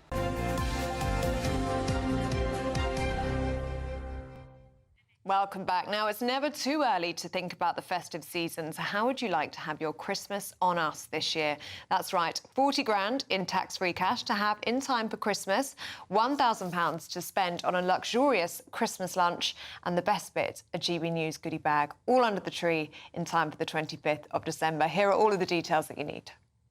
We're giving you the chance to win your entire Christmas this year paid for by us. First, we'll give you an incredible £30,000 in tax-free cash so you can have a brilliant new year. Then we'll give you a further £10,000 cash to spend on all your Christmas presents, the decorations, even the tree. Christmas lunch, that's on us too, with £1,000 in shopping vouchers to spend at your favourite supermarket. Finally, a GB News Christmas goodie bag. And the best news? You'll get it all in time for the big day. For a chance to win, text WIN to 63225. One entry costs £2.50 plus one standard network rate message. Or text BONUS to 63225. 5 entries cost £5 plus one standard network rate message. Go to gbnews.com/win. Entries start at £2.50. Call 0903 686 3232. Calls cost £2.50 plus your network access charge. Or post your name and number to GB17 PO Box 8690 Derby DE1 9TT. UK only. Entrance must be 18 or over. Lines close at 4 p.m. on the 28th of November. The winner may be contacted live on GB News, week commencing the 8th of December. Please check the closing time if listening or watching on demand. Good luck. Yes, good luck. Now, it's been just a week since the government announced plans to move asylum seekers out of hotels and into former military barracks. But already, those plans are facing major setbacks. The Cameron Barracks in Inverness is set to house around 300 people. It's been deemed unsafe, with asbestos now being removed from the site. Well, locals are voicing strong opposition as well. With renovations not due to start until January, the government's November deadline looks increasingly unlikely to be met. Well, let's speak now to GB News Scotland reporter Tony Maguire, who's up in Inverness for us this morning. Morning to you, Tony. Good morning. Yes, we'll say that the sun has been kind to us today. The weather is glorious here in Inverness this morning, but that is not going to distract the locals here from the bombshell that was essentially dropped on them last week, where many of them, they told me, were finding out on Facebook and local radio that 300 men are going to be moved into Cameron Barracks, which we should say is still a working barracks, as Keir Starmer tries to get illegal migrants and asylum seekers out of hotels. Now, to give you a kind of sense of where we are, this was very much pitched in by the Home Office as on the outskirts of Inverness, a city of around 43,000 people. But here we can tell you it's surrounded by 3 residential zones and 2 schools. And indeed, within that is where some of the animosity begins. And I spoke to our MSP for Inverness, Fergus Ewing, yesterday about those concerns and why people are really feeling this decision that was taken out of their hands. The reaction in Inverness has been one of anger, concern, and I can go through the concerns because this is, I guess, the meat of it. The impact on the health service, which is, well, straining at the leash. Policing is another issue because there are relatively few police on the beat in Inverness even on weekends. If there are problems which arise, they could be quite difficult to handle. I honestly believe that my constituents and myself are not racist. They're just not. Now, you could get a sense there of kind of the myriad of reasons of why people are upset at this, but 1.3 million is going to be spent here, with $1 million on redecorating and 300,000 to deal with the heating. And of course, this is one of a couple of barracks being used around the UK for this means. But, of a population of 48,000 here in Inverness, well, 10,000 people have already signed the petition that is asking the Home Office to hold off on housing migrants here, beginning at the end of the year and then in phases over the next 12 months. Okay, Tony Maguire there in Inverness for us. Thank you very much indeed. Now, Britain's Newsroom is coming up at 9:30. Andrew Pearce and Miriam Cates are here to tell us all about it. Morning, you two. Morning. What have you got coming up Well, we'll for be us? getting reaction to that extraordinary non-speech by the Chancellor. She waffled on and on and on. It was very technical. It was dull. It should have been made at the Institute of Directors or something. And if she's preparing the ground for tax rise, which she is, she didn't do a very good job. No, it's almost like she was trying to increase speculation because she didn't give any specifics. She didn't say whether she would or wouldn't raise taxes or any particular type of tax. The only indication she gave was that she said that everybody would have to pay their fair share, whereas before she said just those with the broadest shoulders. Perhaps that's an indication. But if this was supposed to dampen speculation, I'm afraid it's probably... And of course, and then the questions from journalists afterwards are always going to be, are you going to stick to your manifesto? And she can't answer because that would break budget protocol, and we've got a budget in 3 weeks' time, so we're now going to have 22 more days of lurid speculation. So I think she's made it even worse, the situation for this Labour government. And unfortunately, she betrayed a kind of lack of understanding about why we are where we are. I mean, she's absolutely right. The public debt is enormous. The interest payments are too high. But one of the reasons for that is that so much of our debt is linked to inflation, something that other countries aren't suffering from. Why doesn't she just say that? Because that isn't her fault. That's one of the things that she can't be blamed for. Well, you could partly because she raised national insurance and that had an inflationary effect. That is for sure. For sure. But also... But she says she's proud of the choices she made at the by budget. You kind of have to say that. Yeah, but also we're going to talk about the shocking revelations from the BBC, which doctored Trump's speech in that flagship Panorama documentary. Made it look like he was encouraging violence at the Capitol, whereas absolutely it's the opposite. This is our national broadcast, and the licence fee is going up to £181 next year. People are not going to pay it. I'm not saying they shouldn't, but Well, now we're the number #1 news channel. They don't need to. But we're first going of to the all, weather.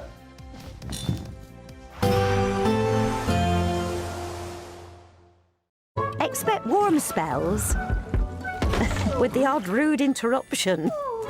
Boxed Boilers sponsors the weather on GB News.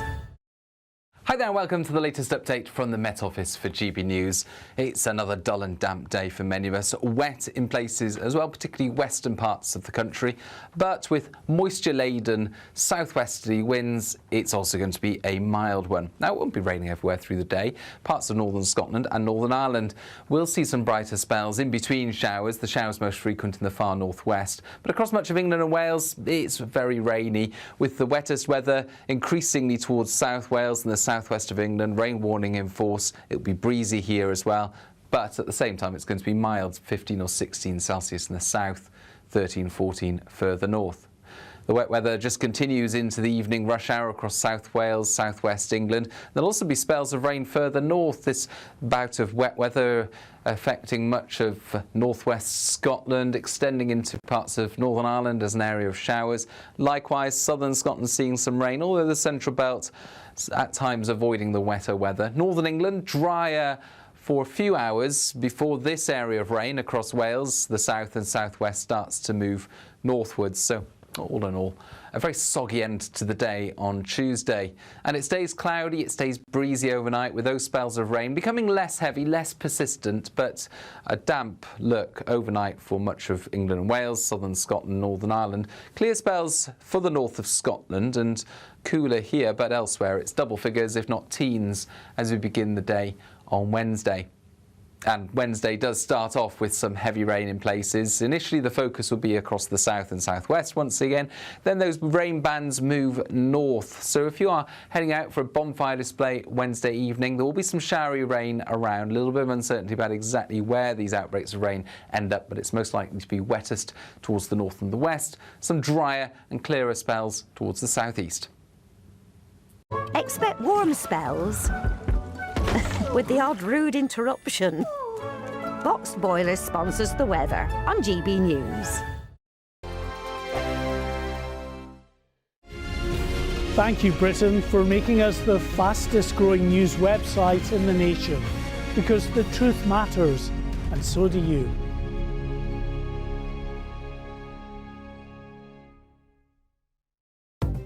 Good morning. This is the latest AI travel news from gbnews.com. On the M77 northbound, lane 1 is blocked due to a road traffic incident. there is congestion on the A48M westbound between junctions 29 Castleton and 29A St Mellons. The M60 clockwise in Stockport from junction 24 to junction 1 has about 40-minute delays. The M6 southbound entry slip at junction 13 in Staffordshire is completely closed due to a collision. Minor 10-minute delays exist on the M3 eastbound in Hampshire between junctions 6 and 5. And on the trains there is major disruption between Carlisle and Preston, with no service on the Caledonian Sleeper. For more travel news, go to gbnews.com. Good afternoon, Britain. Weekdays from midday. It's of course the 31st of October, and what does that mean? Halloween. Is the timer starting? Here we go. Right, okay, fine. right. I'm going to draw on with a pencil or a penny. I normally use proper knives when I do stuff like this, but we've been given sort of plasticky, safety-first tools. Oh, here we go. Look at that. What? Eye number 1. Bingo. Well, let me have a look. That's ridiculous. Wait, hang on. Turn this round. Look at. Oh. What? I don't know which camera we need to show here. Dawn has managed to impale her pumpkin with a bit of. This is half of a plastic knife. Is that really what's going to be your pumpkin? Yes. Okay, I feel like. Oh no, I've bent my own thing now. Look at that. That's not going well. Okay, no, it's okay. We're bending it back into place. Right, maybe this is too ambitious in the face of 20 seconds, but I'm going to try and get this nose done. Look, 20 seconds Oh dear, to go. okay. It's going to be a very tiny little Michael Jackson nose. 5 seconds, let me just put the lid back on, clear the deck, put him there. Where's the camera? There it is. But mine's a patriotic pumpkin. I'm sorry. Okay, should we hold these 2 pumpkins up and just let the audience decide? Who do we think the pumpkin carving really competition? Good, actually, but, Dawn, I would say good effort, but I'm just not convinced that you did put in a good effort. It's just rubbish. I'm sorry. Anyway, thank you so much for your company this afternoon. It's been huge fun. We've really enjoyed your company. I mean, okay, thank you so much. Don't go anywhere, though. Have a very, very happy Halloween. But that actually is a vast improvement. GB News, the People's Channel.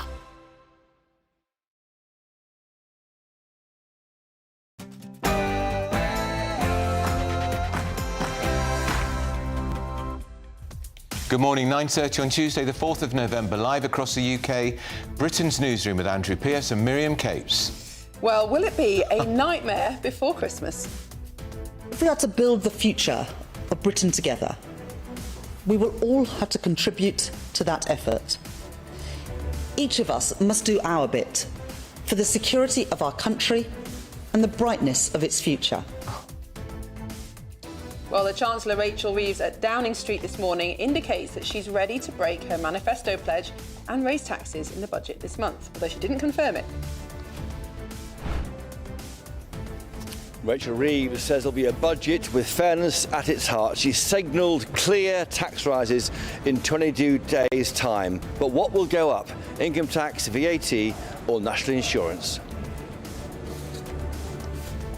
Maybe all 3. Tory leader Kemi Badenoch, she's going to set out her economic vision for Britain this morning. Meanwhile, of course, Nigel Farage has dropped Reform UK's plans to cut taxes by up to £90 billion. Substantial tax cuts, given the dire state of debt and our finances, are not realistic at this current moment in time. And a scandal at the BBC, while the broadcaster apparently doctored a Donald Trump speech by making him appear to encourage the Capitol Hill riots in 2021. Take a listen to this. We're going to walk down to the Capitol, and I'll be there with you, and we fight. We fight like hell. We're going to walk down to the Capitol, and we're going to cheer on our brave senators and congressmen and women. Shocking. Missed opportunities. Police investigating whether the Huntingdon train stabbing suspect was involved in 3 knife-related incidents in the hours before the attack. Males with nothing to do and surplus energy cannot bode well, I suspect. People wouldn't undertake the journey that they have done without a very valid reason. Quite worrying that we don't know who's coming in. Residents in Crowborough in East Sussex react to plans for illegal migrants to be housed in old army barracks in the town. And today we're in Inverness, where another former army camp will be used.